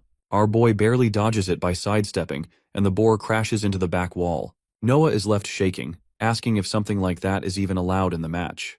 Meanwhile, Illo's mind races with thoughts. realizing they are about to lose unless they stop the monster. Noah notices Illo's distress and, with a calm yet confident expression, claims that he will handle the situation himself. After all, he is the great fixer. Mumu steps forward, claiming that he will take down the monster. His declaration shocks everyone, as he is usually too scared to fight. Concerned for Illo, Mumu explains that humans have weaker bodies, but he can at least help by fighting the monster. Noah agrees, deciding he will handle Fabian while Mumu takes on the boar. Illo and Kuti, determined to score, choose to focus on the ball while the boys handle the rest. However, as they make their decision, Victor smirks and asks if they are ready to begin. Illo, her usual fiery rage evident, confirms it. With that, Victor tosses the ball again, sending it zooming toward Illo. She stops it and passes it to Kuti, who then quickly sends it back. In the background, Fabian is busy controlling the summoned boar. Distracted by his focus, he hears Noah calling his name. When Fabian looks up, he is shocked to see Noah poised and ready to strike. As Noah calls out his spell, he reveals to Fabian that in order to defeat a summon, they first need to take down the summoner. While Noah speaks, Mumu is holding back the boar as if it were a mere 2-year-old. Noah's arrogance only fuels Fabian's rage, and with a furious yell, Fabian declares that he will reveal hidden powers he has never shown to anyone. As he screams, the boar's eyes begin to spark, and it breaks free from Mumu's grip. It charges straight toward Noah as he is in the middle of channeling his spell. Noah quickly turns and barely dodges the boar's attack, but as he does, he realizes something unsettling. The boar isn't actually attacking him. The boar charges straight toward Fabian, launching him high into the air. Everyone is stunned to see a summoner's own creature attack them in such a way. Meanwhile, Fabian is airborne, blood splattering around him as he is thrown back to the ground with brutal force. Kuti realizes she has been right all along. Fabian is a half-summoner. With Fabian down, the monster is left without a master, growling menacingly. As a result, the match is forfeited by the referees due to the chaos. It may have been a lame way to win, but Noah's team manages to claim the victory. However, watching from the sidelines, Aaron isn't impressed by what has transpired. Aaron even tells his father everything, revealing that the match has been painful to watch, and that there are no summoners at the academy who can match his level. The headmaster smiles, casually revealing to Aaron that Noah might summon a monster at any time. Aaron grows furious, realizing that his father has purposely made Noah find the treasure so he can get his hands on the scroll. The headmaster, sipping his tea, confirms it, leaving Aaron feeling a mix of anger and betrayal. He can't help but feel emotional, as the headmaster's treatment of Noah seems far more favorable than his own. Seeing his son's distress, the headmaster reassures Aaron that he has saved something special just for him, so he shouldn't be upset. With a calm smile, he adds that he has prepared something extra, just for Aaron, ensuring his father's unwavering confidence in his plans. The next morning, the sun is shining brightly over the academy. Aaron, still feeling a bit tired, gets out of bed and glances out the window. His eyes then fall on his clothes, neatly laid out on the table. After quickly changing into them, he walks out and greets his teammates. His teammate, excited to see him, leads him to the breakfast room, but Aaron can't shake the worry gnawing at him about what happened the night before. He keeps wondering what his father meant by something special. Last night, when the headmaster mentioned it, Aaron asks about it, and the headmaster reveals the relic. It is the same relic he has been using for experiments, though Aaron hasn't known that. The headmaster asks Aaron to try channeling his mana into it. Despite his nervousness, Aaron agrees, though he can't help but feel a sense of unease. As he begins to channel his mana into the relic, he feels something strange. It is as if his blood is being drawn into the ball, his entire body being pulled toward it. Aaron feels his entire body being pulled, his flesh seemingly sucked into the air, making him feel as if the experience is unreal. Trembling on the ground, he looks up at his father and asks what is happening. The headmaster, smirking, asks if he likes it and suggests that Aaron use it to prove his abilities. Meanwhile, Aaron, still in shock and breathing heavily, can't shake the image of what has just occurred. The next day, Aaron's team is set to face Noah's team in the tournament. As his teammates trash talk, Aaron remains distracted, still lost in thought over the strange event. Noah, not missing a beat, fires back with a taunt, calling one of them Andrew Tate's left ear, which strikes a nerve. As the trash talking continues, the referee blows the whistle, signaling the start of the match. Illo serves the ball with a resounding bang, but as it speeds toward one of the bald-headed players on the opposing team, he stands motionless, unable to react. Suddenly, the bald-headed player shuffles with his 3 teammates, all of whom look almost identical. They all start hitting the ball randomly, making it difficult to tell who is touching it or if someone has double-touched. Kuti finds it both gross and confusing. The bald trio sends the ball back toward Mumu with a powerful blow, making him a bit nervous. However, the Chad Mumu simply puts his hands in front of it and blocks the shot effortlessly. The bald trio is stunned that he stops their combined effort. Noah is amazed at how reliable Mumu is, but Illo quickly reminds him to keep his focus on Eren and stop him if he dares to summon. Noah, confident that he won't let the opponent summon this time, prepares to use his wind spell. Meanwhile, Eren stands there, staring down at his chest, still lost in thought. He can't shake the events of the previous night from his mind. As Eren charges the relic, it reveals its power to him.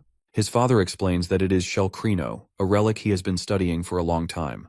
The headmaster suggests that Eren use it instead of his summoning book next time, as it will draw out a powerful monster like never before. Eren, feeling nervous, refrains from asking why his father isn't using such a relic himself. Staring at the relic, Eren realizes he has no choice but to follow his father's orders.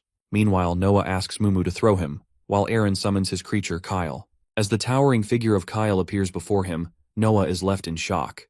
At the same moment, Illo shouts at Eren, asking why he didn't stop summoning. "My guy has one job to do." Noah points out that Eren has just summoned his monster without using his book. Illo doesn't believe it, thinking he isn't paying attention.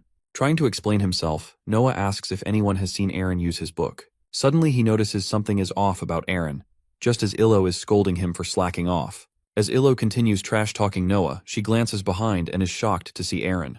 He is emitting a strange red glow, his veins bulging all over his body, and his eyes rolled back. Something is seriously wrong with him. Eren, known throughout the academy as the headmaster's son, was actually someone else's child. When he was just a kid, Eren was sold to the headmaster by a priest who took a hefty price for him. However, that didn't mean Eren lost anything. In fact, he considered himself lucky because nobody dared to mess with him, assuming he was the headmaster's son. This status made him arrogant and rude to anyone he wishes, yet it also fueled his ambition. This ambition led him to use the relic, seeking power that can't be achieved naturally. Back at the match, Noah's team is shocked to see Eren in such a state. Meanwhile, Eren's summon, Kyle, throws water grenades toward them. Noah quickly reacts, using his wind spell to create a shield, protecting his team from the incoming projectiles.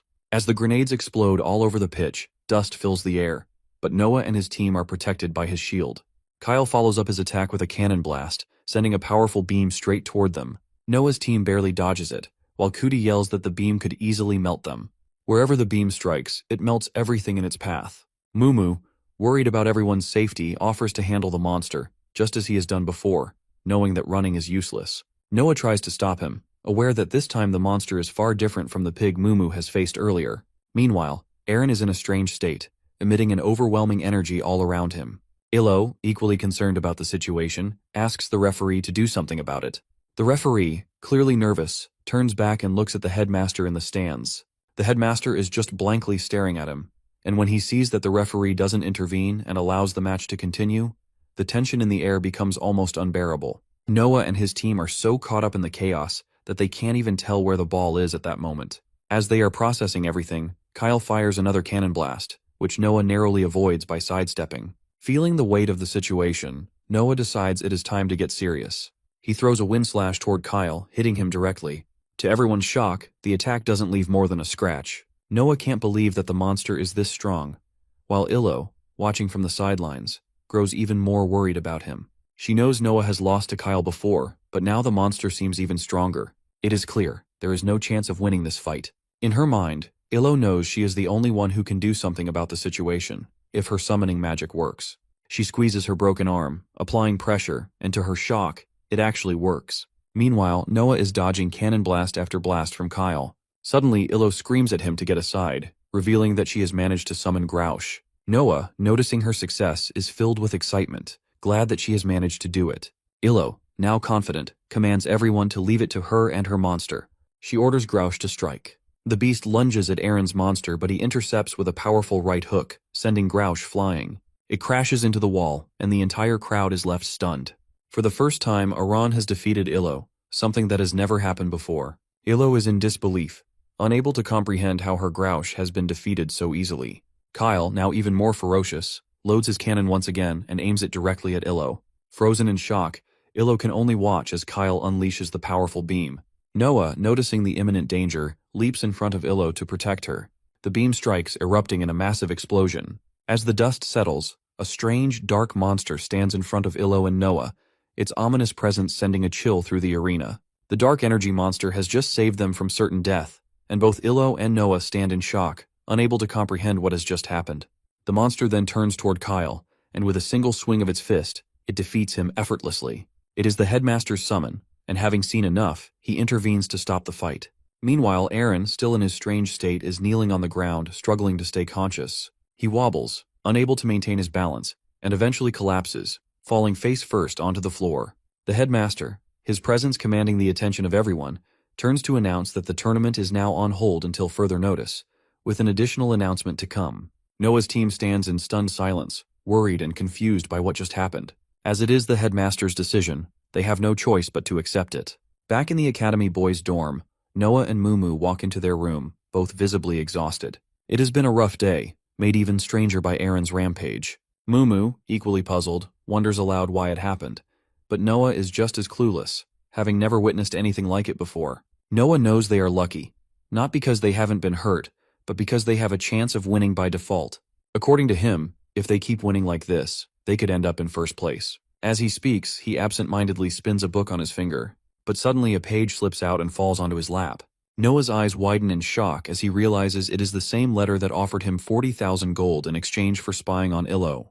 Noah is confused about how the letter ends up in the book, but then he has a sudden realization that it is the letter he has forgotten to reply to. It is worth 40,000 gold, and he hopes with all his heart that it isn't too late to respond. He quickly picks up a pen and begins looking around for paper. Spotting Mumu still awake, he tells him to go to sleep, not wanting anyone to know about the letter. Noah sits down and begins writing his reply, but he isn't sure where to begin. So much has happened since he first received the letter. He wonders if he should start with Illo breaking her arm, as that event has set everything into motion. But as his thoughts wander, he becomes increasingly worried about the moment he jumped in front of Illo to save her. All these overwhelming thoughts cloud his mind, and Noah realizes he needs a break. He decides to step outside for some fresh air, hoping it will clear his head. As Noah strolls around, he is surprised to see Illo there. His shock is evident as he asks why she is out at this hour. She replies that she just needs some fresh air. With her usual angry expression, she then tries to ask him about the moment he jumped in front of her during the fight. But as she processes the situation, her expression softens, turning into one of unexpected gratitude. She thanks him for saving her life. Noah is taken aback by the sudden shift in her demeanor. Stumbling over his words, he awkwardly replies that it isn't a big deal. He now feels a bit nervous, realizing that there is a growing tension between them, a mix of feelings neither has fully acknowledged yet. As night falls, Noah returns to his room, still processing the encounter.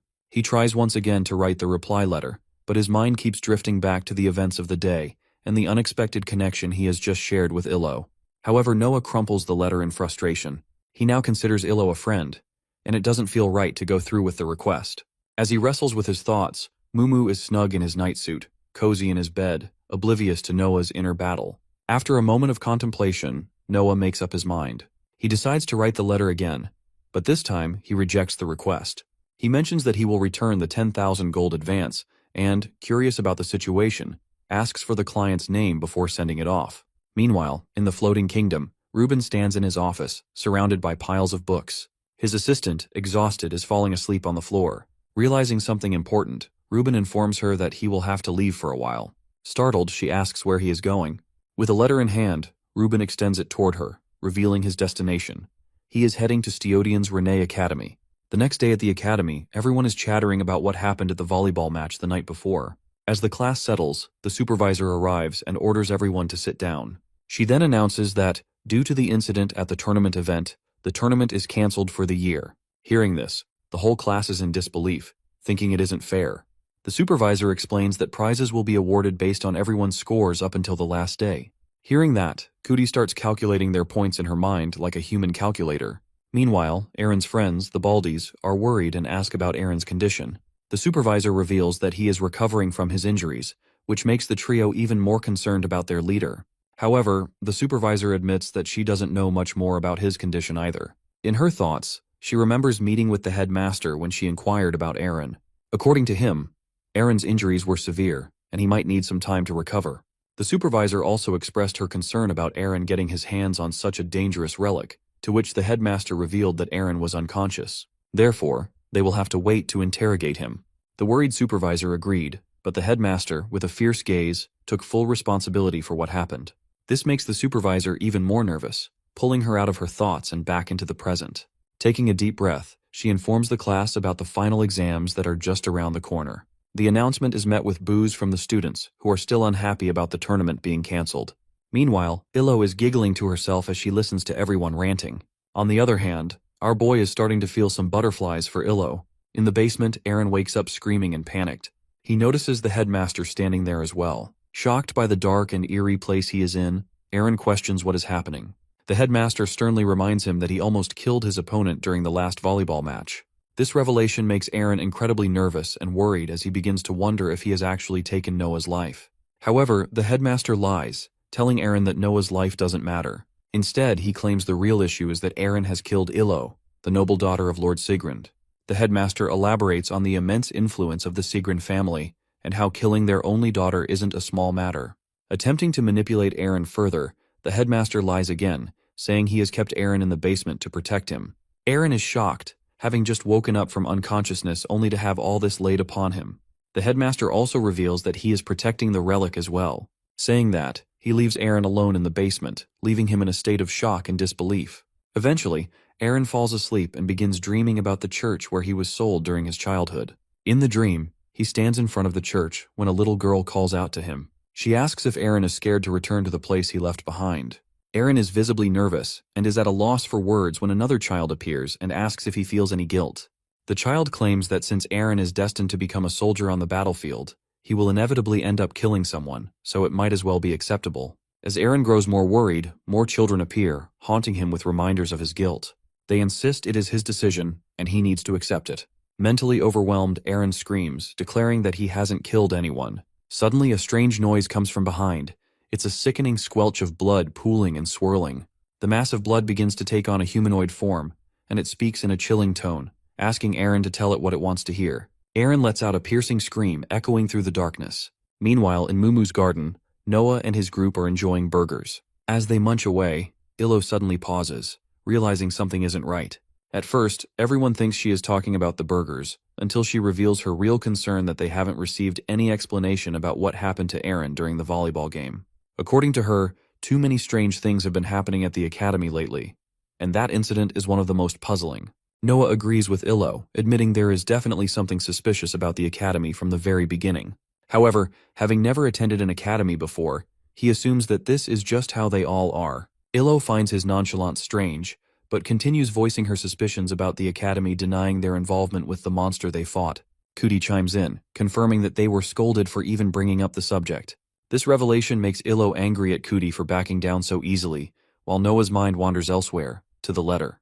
He can't figure out who would make such a strange request of him or why. Despite his curiosity, he hesitates to ask Illo about it, knowing she is always angry. So, Noah resolves to handle it on his own, determined to solve the mystery himself.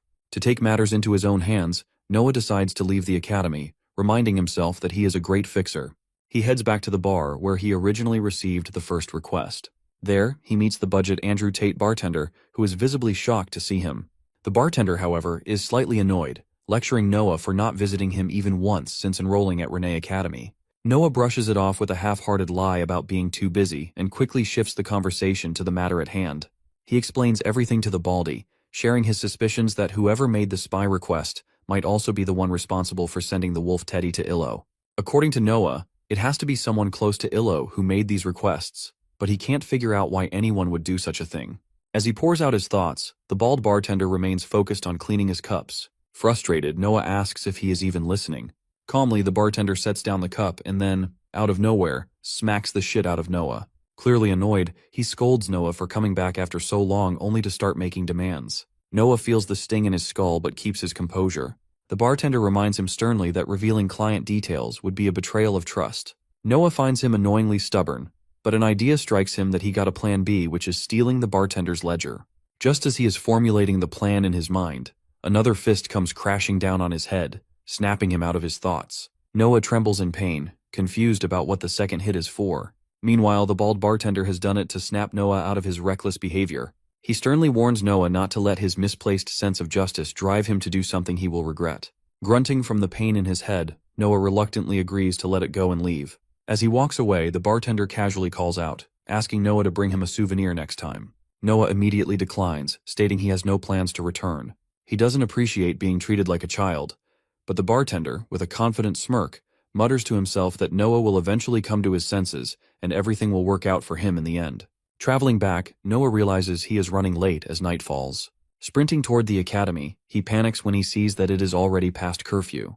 Upon reaching the academy gates, he is shocked to find them closed. Thinking about jumping over the wall, as he has done before, his attention is drawn to a visitor standing at the gate. It seems unusual for someone to visit the academy this late. As Noah tries to get a closer look at who it is, a guard catches him. The guard grabs him by the ear and drags him toward the gate, where the late-night visitor is also waiting to enter. The gate guard sternly asks Noah if he has permission to leave the campus. In response, Noah quickly pulls a permission slip out of his pocket to prove he is authorized to be out. The guard examines the slip and reads Noah's name aloud. Upon hearing it, the visitor grows visibly anxious and demands immediate entry. Noah, surprised by the urgency in the visitor's voice, watches curiously as the guard opens the gate. As the visitor enters, Noah can't shake the feeling that he has seen this person before. He stares intently, trying to jog his memory. The guard notices Noah's behavior and finds it strange. With a sigh, the guard tells him to stop looking at the guy. According to them, he is a visitor from the Royal Academy of Stiodan. Despite this revelation, Noah remains puzzled, certain he has encountered the man somewhere before. The visitor is Reuben, whom we encountered earlier, now intentionally disguising himself to go unnoticed. He has silky hair that he takes great pride in, but there is no other way to hide his identity as a researcher at an international institution responsible for handling forbidden relics. He is here on an investigation.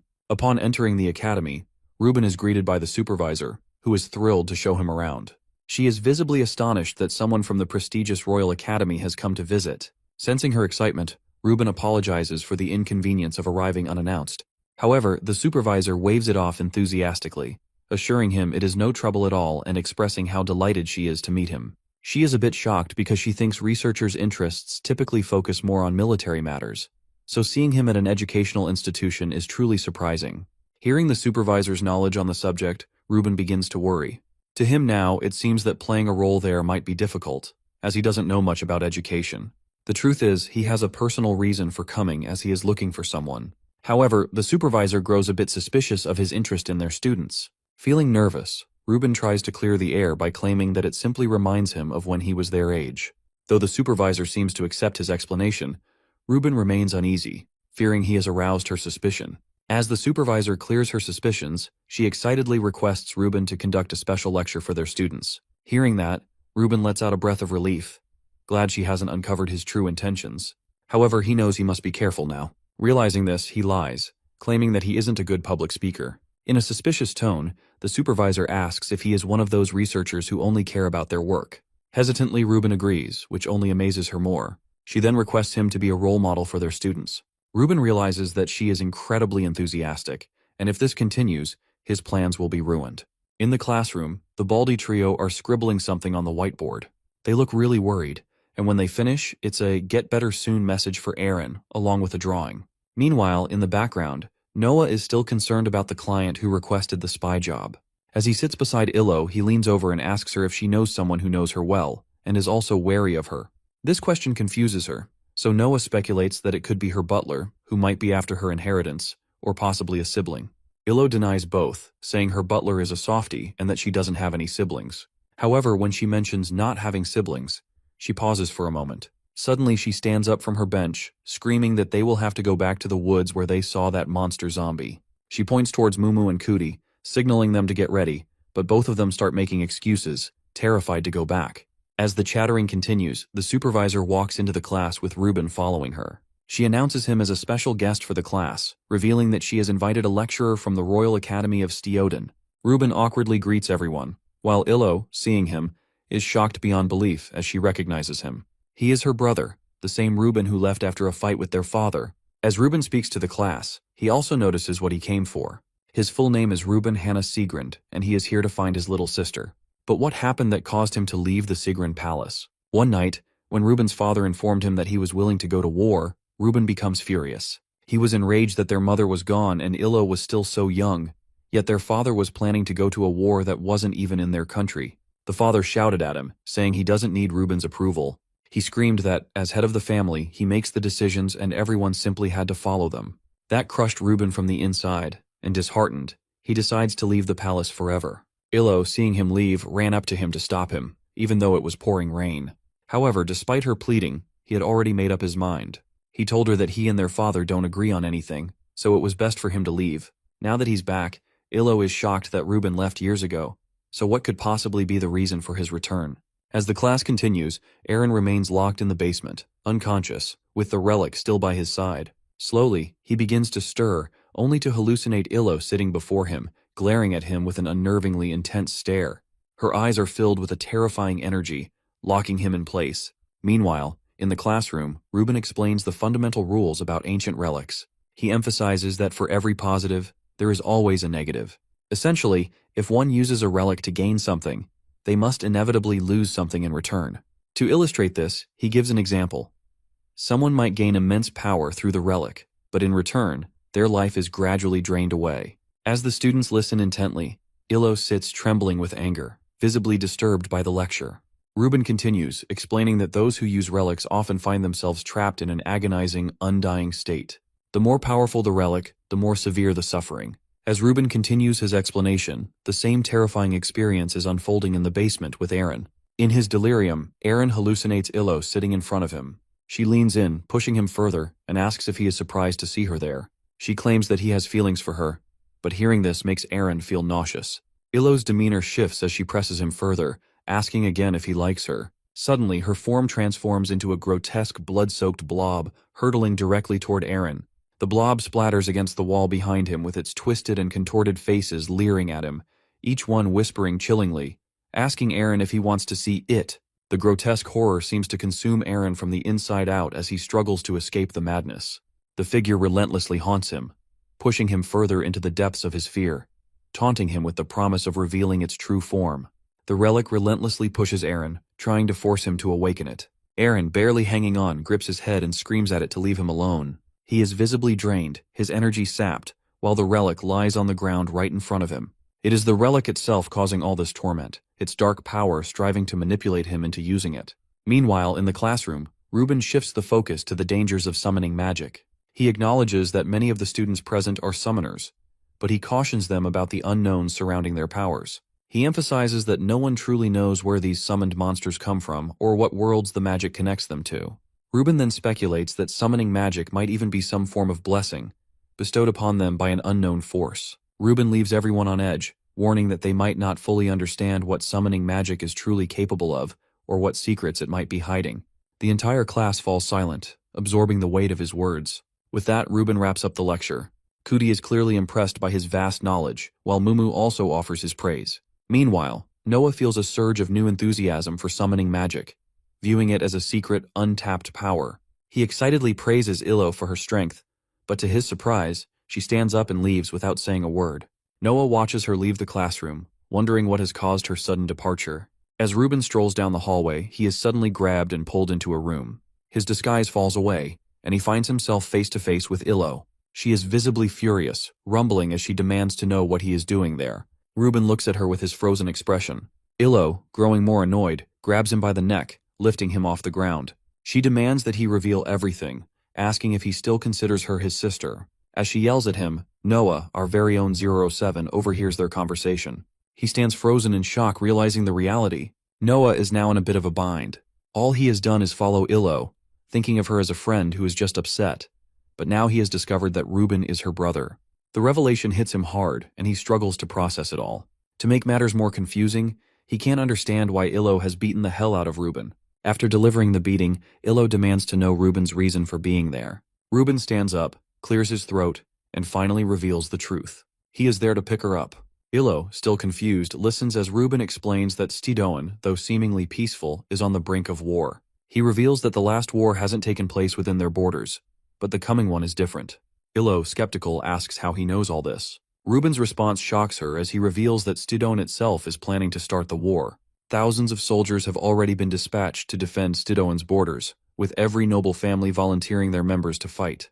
Ruben speculates that the Sigrin family must have received the decree as well. Illo's father has even been visited by one of the king's royal knights, and the Sigrin maids and butlers bow in respect. The knight apologized for the unannounced visit, took out a scroll and read it aloud. The decree, issued by the king, announced that the head of the Sigrin family will travel to the borders to prepare for war. Since it was a royal order, there was nothing her father could do. Hearing this, Illo feels disheartened. She knows that her father has spoken out against the war in front of the king. According to her, he has chosen to voice his opposition, even though it risks ruining their reputation and subjecting the Sigrin name to ridicule. Reuben denies it, arguing that their father has also participated in the last war when he didn't need to. He doesn't believe their father could change so easily. However, Illo, confident in her belief, yells back, insisting that he might change. She thinks their father is filled with regret, even if he won't admit it. Reuben, enraged, snaps at her, calling their father a coward for running away. According to him, their father uses the war as an excuse to abandon them because he can't handle their mother's death. Hearing this, Illo slams her fist into the wall with all her strength, freezing Reuben in place for a moment. She reminds him that this is exactly what he has done, abandoning her and running away. Reuben, stunned by her words, falls silent, realizing the truth in her accusation. He is shocked by her strength and reluctantly accepts his own actions. Meanwhile, Noah is observing the entire scene through the keyhole. Suddenly he notices Illo heading toward the door, which makes him panic, causing him to hide behind it.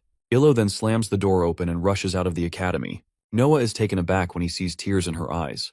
As he watches her leave, Reuben notices him and calls out.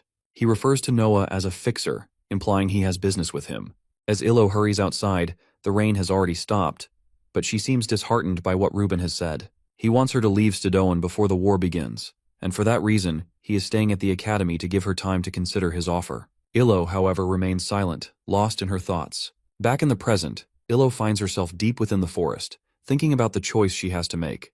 Back at the academy, Reuben reveals to Noah that he is the one who has requested him to spy on Illo. Noah is in shock, wondering why Reuben has made such a request. Reuben, in turn, counters with a question, asking why Noah has declined his request and why he has been following Illo around after that. This question makes Noah angry, and hitting his chest, he boldly claims it is his own choice. Reuben finds this response odd, and while Noah tries to explain, he mentions that it is due to a career crisis. He shyly admits that they are friends, but Reuben doesn't find it convincing. Noah is also curious about why Reuben has asked him to spy on his own sister. Reuben shrugs and explains that he is just worried about her as a brother. Noah still doesn't find that explanation convincing, but rather than arguing further, he decides to leave. Reuben questions Noah about his sudden outburst, to which Noah furiously reveals that they should both be searching for Illo, as they are both genuinely worried for her. Despite being a bit surprised, Reuben agrees with him. Meanwhile, in the basement, Aaron is running toward an exit he has spotted. He feels hopeful, motivating himself to push harder as he is so close. However, just as he is about to reach it, everything around him suddenly begins to crumble. He falls to the ground as bloody tentacles sprout from the earth, burrowing into his skin. Aaron lets out a piercing scream, but then he realizes he is unharmed, sitting in the basement in front of the relic. The relic has done this again, and it is pushing him harder than ever to use its power. It transforms back into Illo's form, revealing that it expects Aaron to give up by now, but he has surpassed its expectations. Fed up, Aaron grabs the relic and begins striking the massive metal door countless times with it. The Illo form appears again, mockingly taunting him, claiming he can't escape like that. However, Aaron, filled with rage, swings the relic at the form with all his might. Meanwhile, deep in the jungle, Illo is kicking a tree in frustration, consumed by the words her brother has said. She keeps kicking it, screaming about how she has friends at the academy, but now he wants her to leave with him. With all her strength, she delivers one final powerful kick, venting her anger. She is furious. Even though her father can fend for himself, there is still the household staff to consider. As she wonders what she should do, she hears a rustling in the nearby bushes. Looking over, she sees Aaron, holding his summoning book in his hand. He doesn't look well, and seeing him in the jungle at that moment leaves Illo in shock. Aaron glances at her, and for a moment, he thinks she is the same figure that has been pushing him to use the relic. Illo is confused by it all when suddenly, Aaron unleashes a powerful blood splatter attack, sending it straight toward her. She barely manages to dodge it, leaping to the side, but not without getting a deep cut on her arm. Furious, she rushes toward Aaron to yell at him, but her anger quickly turns to fear as she notices that he has transformed into a monstrous form, emitting a strange red aura. She immediately realizes that this is far worse than she has anticipated. This time, Kyle, who usually is armed with water cannons, charges forward. But instead of the usual, he unleashes a ferocious blood cannon, powered by large cylinders of blood, radiating a strong, menacing aura. Illo, standing in front of it, immediately realizes she has messed up. Kyle lifts his fist, and without giving her a moment to react, he strikes. She narrowly sidesteps while her mind racing as she screams in confusion, questioning why Aaron is attacking her and what is happening to his monstrous form. Eren remains silent with his monster relentless, launching attack after attack. Illo struggles to dodge them all, barely managing to keep up with the onslaught. Suddenly the monster lifts its fist and stretches it toward Illo, catching her off guard. Just as it is inches away from her, she manages to summon her own monster, which intercepts the attack midway. Illo shouts at Eren to stop with desperation in her voice as it seems like he is trying to kill her. However, her words fall on deaf ears. Kyle launches another attack with relentless aggression, while Eren stands in the background, muttering incoherent words to himself. Illo glances at him and wonders if he has completely lost his mind. She tries to snap him out of it, yelling that the torment is over. But in Eren's fractured reality, Illo isn't there. To him, she is the figure from earlier, the one taunting and tormenting him. Thinking about that, he clutches the relic tightly. He is consumed by guilt, convinced that it is his fault someone's life has ended. Illo screams at Eren to stop, but he roars back, revealing in a chilling and inhumane tone that, to him, she is already dead. His words terrifies her, but there is no time to waste on them. Kyle leaps into the air, aiming a devastating blow at Garrosh. However, Illo and her monster manage to sidestep just in time. Seizing the moment, Illo commands Garrosh to counter. The creature lunges at Kyle from behind, slamming its head into the ground with full force. The impact creates a brief opening, and Illo dashes toward Eren, determined to put an end to this madness. But just as she is about to strike, Kyle stretches out his massive hand and catches her mid-charge, gripping her tightly. Before she can react, Kyle unleashes a crushing blow on Garrosh, sending it sprawling. Illo's heart sinks as she realizes just how overwhelmingly powerful the monster truly is. As Illo struggles against her restraints, Eren approaches her, the relic clutched tightly in his trembling hands. She notices its eerie glow and instantly realizes it is the source of this madness. Eren sits in front of her with almost maniacal expressions. With a trembling voice, he pleads for her to disappear, claiming he is sick of seeing her. Meanwhile, Kyle prepares another devastating attack, charging it with the same malevolent energy as before. With a deafening roar, he launches it straight at Illo. Just as the blast is about to hit, Garrosh leaps in front of her, taking the full force of the attack. Eren freezes in shock at the sight, unable to process what has just happened. Garrosh, undeterred, begins tearing apart the shackles that bind Illo, freeing her. Eren's eyes widen in realization that she isn't dead. The truth hits him like a thunderbolt, but it is too late. Illo is already rushing toward him with her fist crackling with magic, ready to end this once and for all. Meanwhile, deep in the jungle, Noah and Reuben are still searching for Illo. The dense jungle is hard. Noah can't shake the worry gnawing at him that it isn't like her to miss classes, let alone vanish without explanation. As he ponders, his heart skips a beat, spotting her in a distance. Illo stumbles into view, clutching her injured arm, her face pale and weary. Behind her, Garrosh trudges silently, carrying an unconscious Eren over its massive arms. Without a second thought, Noah sprints toward her, calling out her name. To his shock, just as he reaches her, Illo collapses, falling against his chest. Noah is left stunned, holding Illo as she trembles against him. However, someone else in the background isn't as thrilled. Reuben feels a bit of jealousy.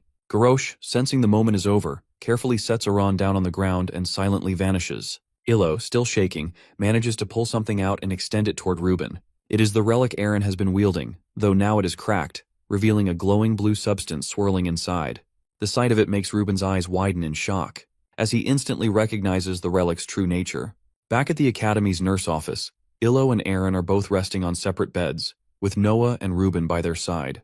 Reuben is engrossed in studying the relic with intense focus, while Noah sits by Illo, still tired from watching over her the entire night. Illo struggles to relax, unable to shake the discomfort of being stared at throughout the night, though she understands that Noah has been there to care for her. Frustrated, she snaps at him, calling out his constant attention as something that isn't in her nature to accept. With a pointed gesture at Eren, she reminds him that perhaps the injured one, Eren, needs more care than she does, as it is in his blood. Noah can't help but think how cheesy her comment sounds, while Reuben, after carefully examining the relic, looks up at Illo with a serious expression, ready to ask her some important questions. Illo recounts everything she has witnessed in the forest, detailing Eren's strange behavior. Reuben, seeking reassurance, asks if anything unusual has happened to Eren after using the relic. Illo confirms that Eren has been in a half-conscious, half-unaware state. Reuben, processing this information, speculates that the relic might be the ancient Shellcrino, a powerful artifact that went missing years ago during the Galagon War. He explains that during the war, soldiers stationed in a desert region received a mysterious flare signal. It was discovered that an ancient relic had been uncovered on the battlefield, prompting a request for wizards to secure it. Reuben continues, revealing that when the soldiers arrived at the scene, it was nothing short of a bloodbath, and the relic had vanished from its box. Ruben had been part of the wizard team sent to secure the artifact, and ever since, he has been tracking its whereabouts. To his shock, the relic has reappeared after 8 years of vanishing. What's more, it seems worn out, suggesting it has adapted to its environment and is somehow interacting with the surrounding atmosphere. Something quite unusual for such an artifact. As he explains all of this, Ruben notices Noah's casual expression and asks if he doesn't care about the relic. Noah, remaining calm, admits that he isn't familiar with ancient relics or wars. However, he expresses his desire to help in any way he can. Ruben is a bit thrown off by Noah's response, but he quickly reassures them that they don't need to help. He corrects himself, ordering them not to get involved, as the situation is far too dangerous. He wants them to leave the rest to the adults, as he has already contacted headquarters, and a team will arrive in 2 days. Ruben suggests that Illo get some rest while Noah should return to his classes. Noah wants to assist with the relic, but Ruben is confident the wizards will handle it. According to him, there is no reason for teenagers to be involved in something so serious. As Noah walks out of the nurse's office, he considers skipping class, but then he notices the headmaster rushing past him. It shocks him, thinking what could the headmaster be doing here at this hour? Meanwhile, back in the nurse's office, Ruben feels a bit embarrassed about what he has said to Illo. However, Illo straight up questions him about lying regarding the investigation team. It catches him off guard, but she can tell he is lying. After all, he is her brother. Illo, concerned, asks if something is wrong, and Ruben reluctantly reveals that he is waiting for a response from headquarters. But Illo sees right through him, knowing he is just making excuses. As they are talking, there is an aggressive knock on the door that catches both of them off guard. Ruben quickly runs to put on his disguise before opening the door. To their surprise, it is the headmaster. Since they haven't met before, the headmaster asks about his presence. After a brief, awkward pause, Ruben introduces himself, explaining that he found Aaron unconscious and brought him to the nurse's office. The headmaster doesn't seem relieved. He walks straight to Aaron's bed, examining him closely. Then, he asks if there is anyone else with Aaron. Ruben pretends not to understand the question, avoiding a direct answer. This enrages the headmaster, who glares at Ruben and asks again. Ruben is left in shock as he suddenly feels a sharp pain stab through his gut. As he gasps, the headmaster stands motionless, casting a dark spell. The pain intensifies and Ruben collapses to the ground. With a look of excitement, the headmaster picks up the relic, marveling at how it is almost complete. In his hands, the relic seems to heal itself completely. However, after a brief glance at Aran, the headmaster mutters that Aran isn't enough for the relic. His gaze shifts to a corner, where he questions what she thinks, knowing that Illo is hiding there. Meanwhile, Illo is left in disbelief and terror, fearing she might be caught. In the academy's cafeteria, everyone is enjoying their lunch.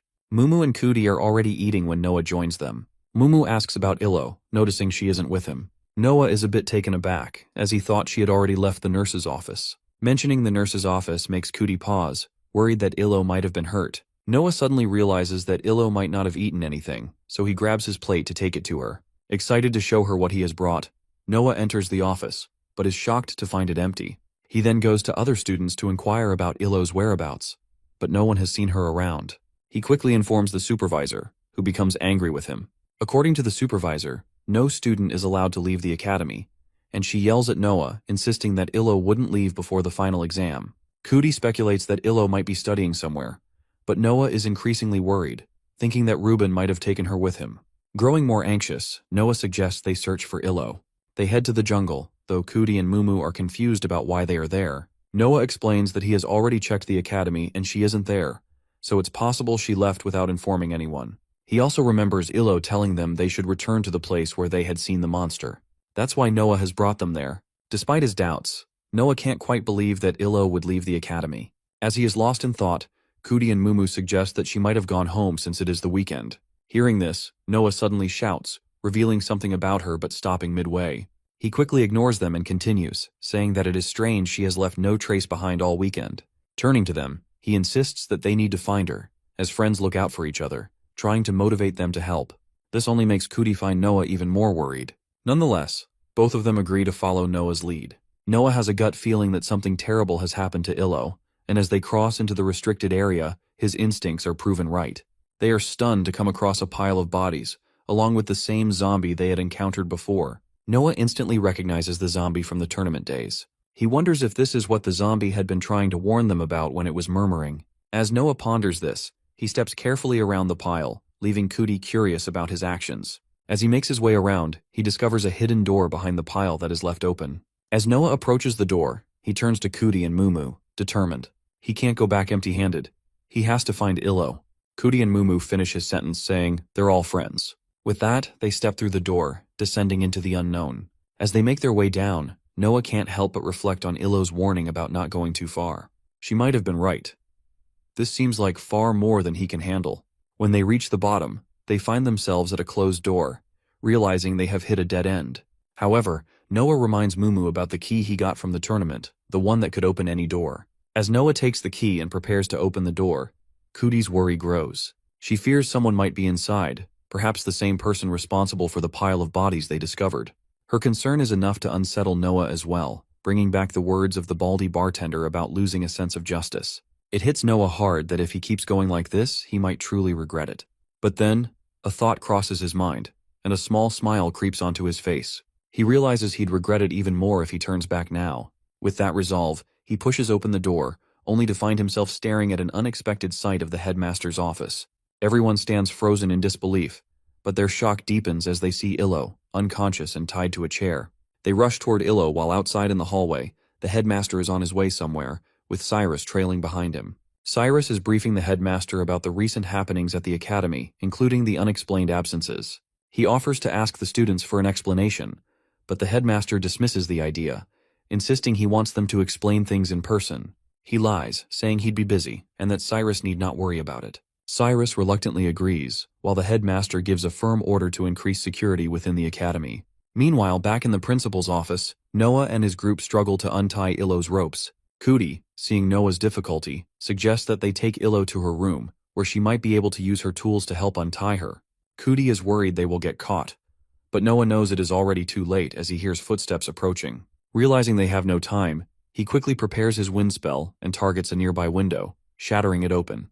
The headmaster, who is just about to open the door, freezes for a moment, pausing at the sound. Noah, frantic, yells at the others to take Illo and escape through the window. He knows that with the window broken, the force field won't work, but as he is explaining, the headmaster steps into the room. Noah notices him and quickly tries to distract him, signaling for the others to hide. Noah lies, claiming he has accidentally broken the window.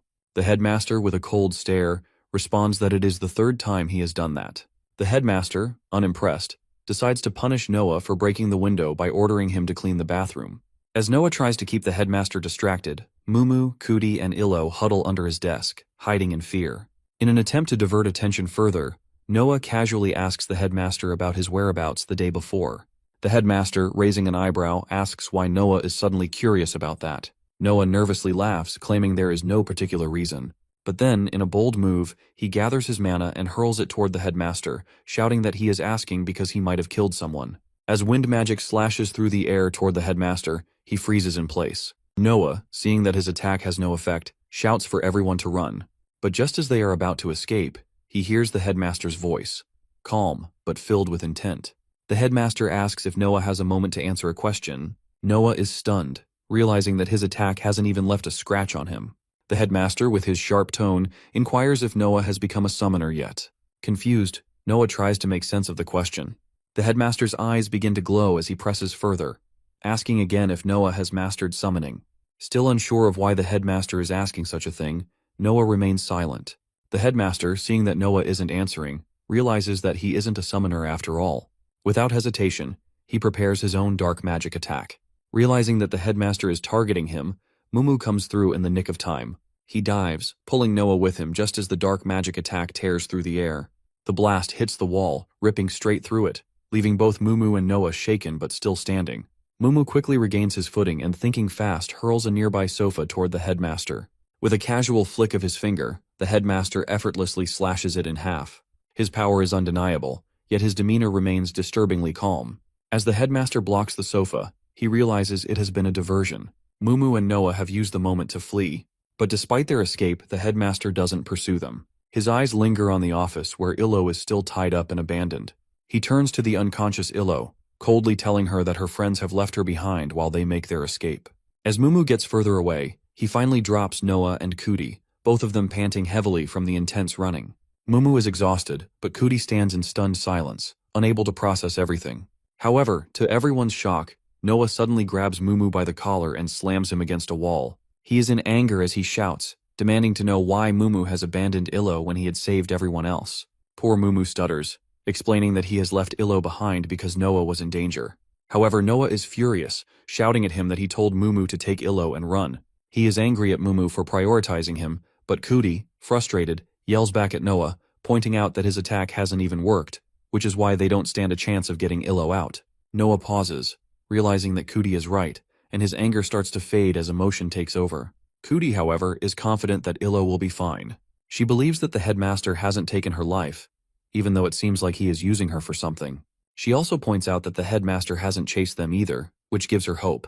Hearing this, Noah realizes he has acted out of panic, and with a deep sigh, he apologizes to them for not thinking clearly. Mumu, however, is concerned about what they should do next. Noah knows they can't just sit around. While he acknowledges that he has no match for the headmaster, he also understands that doing nothing isn't an option. A slight smirk appears on his face as he realizes there is something they can use, their only hope. He leads them to an old summoning circle. As he touches it, Noah feels a wave of relief, glad that he has returned for it. Though it is worn out, he is confident he can make it work. With that, he pulls out the crumpled summoning scroll, recalling how Illo had scolded him for messing it up earlier. He places the scroll on the circle and begins to carefully study it, determination in his eyes. As the summoning circle activates, a strong flash of light erupts around Noah. He can't help but recall Ruben's words about summoning monsters and the countless questions he had asked during the lecture. He remembers all the doubts, all the confusion. In the midst of the green mana flowing around him, Noah yells out in frustration that he doesn't know about all the questions ramming in his mind. His voice echoes, but his resolve is clearer than ever. Despite his lack of knowledge about summoning, he knows one thing for certain. He never wants to lose anyone again. Fueled by that determination and an immense amount of mana, Noah pours his energy into the summoning. A powerful beam shoots into the sky from the circle, signaling the success of the ritual. The air around him hums with intense power as the summoning takes shape. As Noah completes the summoning, he is stunned to see the process has actually succeeded. There is a powerful lady warrior is standing before him. She radiates strength and her presence is commanding the space around them. With a calm but authoritative voice, she assures Noah that from this moment on, she will protect him. Meanwhile, back at the academy, Mumu and Kuti are sneaking toward the supervisor's room, just as Noah has instructed. Moving cautiously through the halls, they manage to slip inside without drawing any attention. They are relieved to have gone unnoticed. Kuti's eyes land on the phone they have been searching for, and as she reaches for it, a hand suddenly strikes her from behind. They are shocked to see that it is Ruben, badly bruised and in terrible condition. Both of them let out a scream which startles Ruben awake. He is coughing and vomiting uncontrollably, while Mumu and Kuti continue to scream in panic. Suddenly they hear the supervisor's voice coming from the bathroom as she enters with more medicine for Ruben. She too is surprised to see them standing there. As both of them are caught, the supervisor makes them kneel as punishment.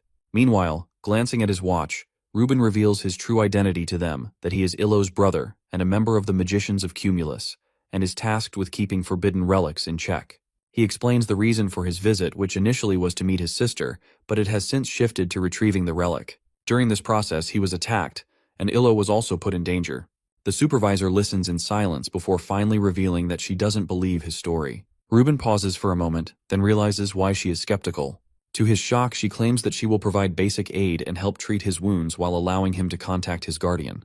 Hearing this, Ruben thanks her, feeling a sense of relief. He uses the telephone and requests to speak to Lena. Meanwhile, everyone stands behind him, curious about his long conversation. After a while, Ruben hangs up, revealing that backup will arrive in approximately 2 hours. This news brings relief to everyone, while Ruben also mentions that he needs to discuss something else with the supervisor. He wants to contact another person. Upon hearing his request, the supervisor leads him to a private area, while Mumu and Kuti eagerly await the arrival of backup. In the midst of the excitement, Mumu asks how they will inform Noah about the backup. Kuti, hearing this, realizes they haven't even discussed where they will meet him. As night falls, Cyrus and his guards spot Noah strolling down the streets. He yells at Noah for being out so late and orders him to return to his dorm. Meanwhile, Noah, tired and unsure, doesn't know whether to trust Cyrus, as he might be involved in what is happening. When Noah refuses to comply with the order, the guards are surprised by his response. Noah, however, reveals that he has a question for Professor Cyrus. Hearing this, the professor replies that Noah can get his answer in class or after the weekend. To his shock, Noah summons his summoning scroll, yelling that it has nothing to do with class. He then raises his hand into the air, channeling mana all around him. With that, he successfully summons his monster warrior lady, who exudes a powerful wind aura. As she appears, Noah's confidence grows, and he boldly asks if Cyrus still refuses to answer his question. Cyrus, feeling disrespected by Noah's refusal to follow orders, draws his sword.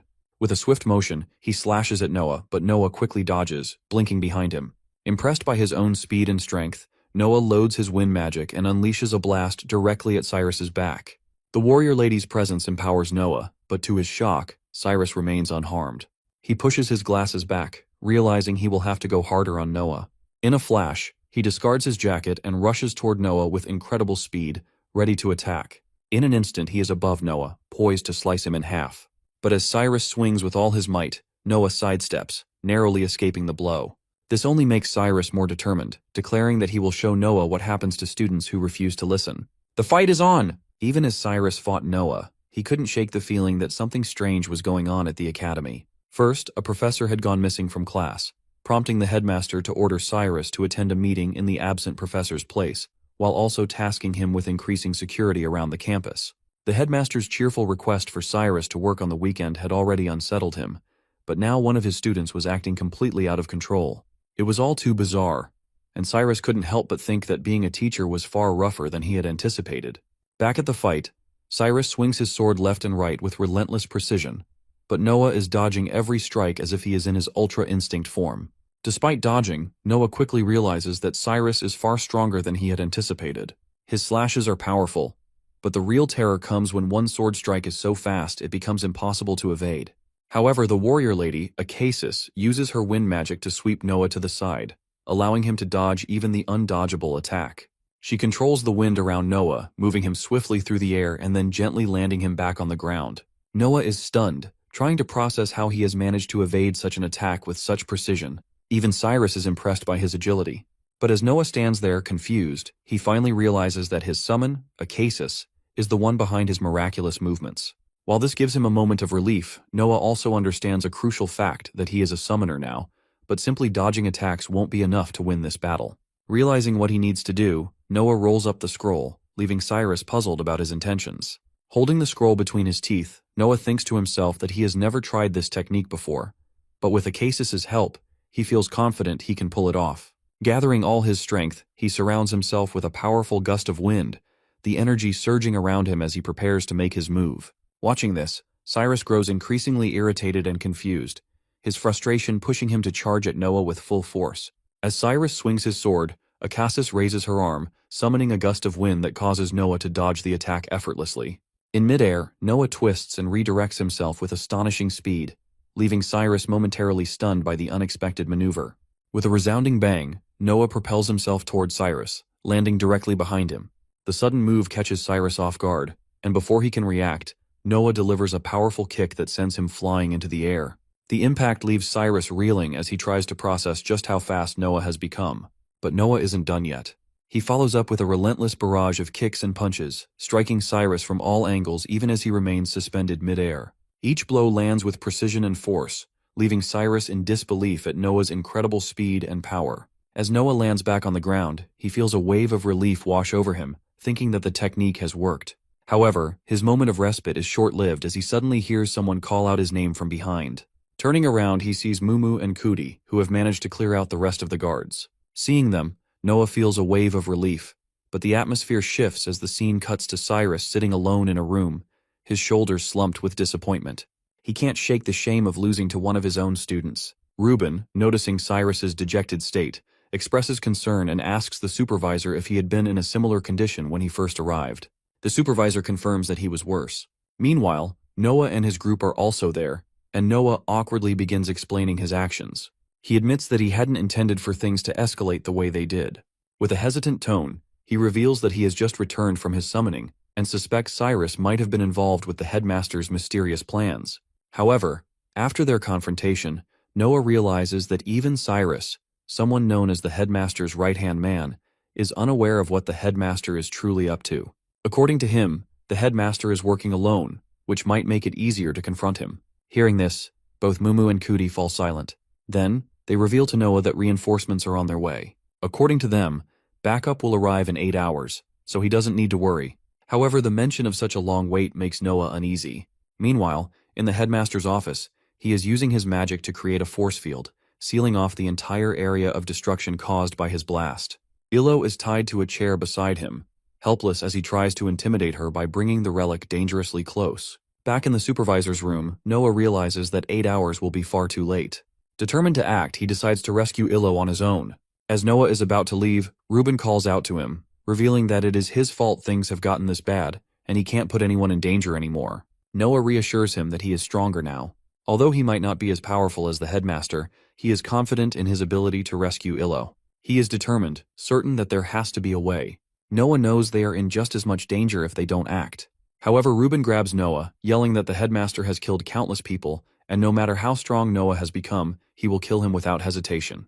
Noah grabs Ruben by the collar, arguing that instead of trying to stop him, Ruben should join him, as he is Illo's brother.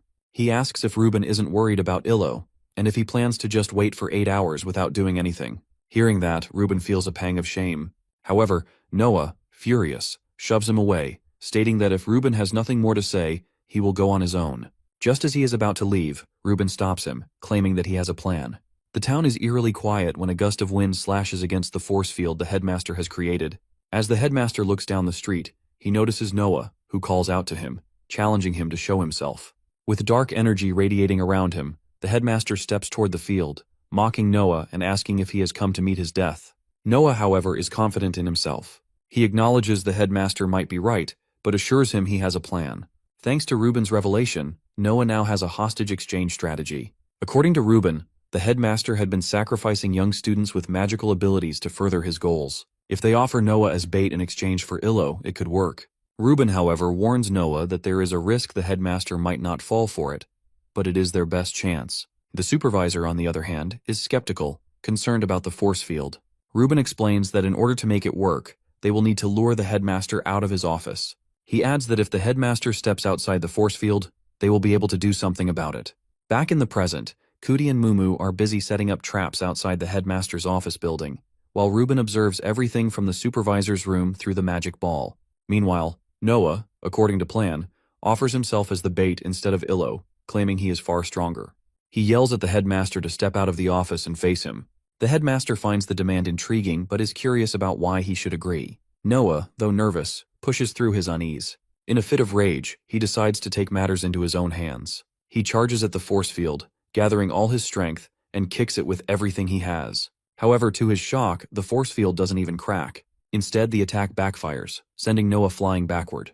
Acasis lifts Noah into the air as the headmaster mocks him, taunting that the shield is too solid for him to break, and that he has only succeeded in breaking his own windows. Fueled by fury, Noah channels all his inner mana once again and with full force, charges at the force field. Yet this attack also fails to make a dent, leaving Mumu and Cootie deeply worried. As Noah unleashes a barrage of attacks on the shield, the headmaster stands on the other side, smiling and calling it a waste of time. Ruben also watches in concern from the magic ball, knowing Noah is wasting his energy on the shield, even though it is doing nothing. Their goal is to lure the headmaster out, but Noah seems determined to fight him instead. As he strikes the shield, Noah remembers Illo's lesson about running out of mana and becoming useless in a fight.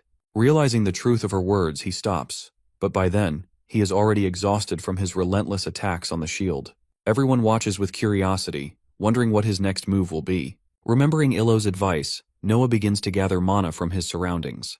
His mana suction is incredibly powerful, and both the supervisor and Ruben watch in disbelief. Meanwhile, Noah draws an immense amount of energy from the atmosphere and channels it into a single, powerful kick aimed at the shield,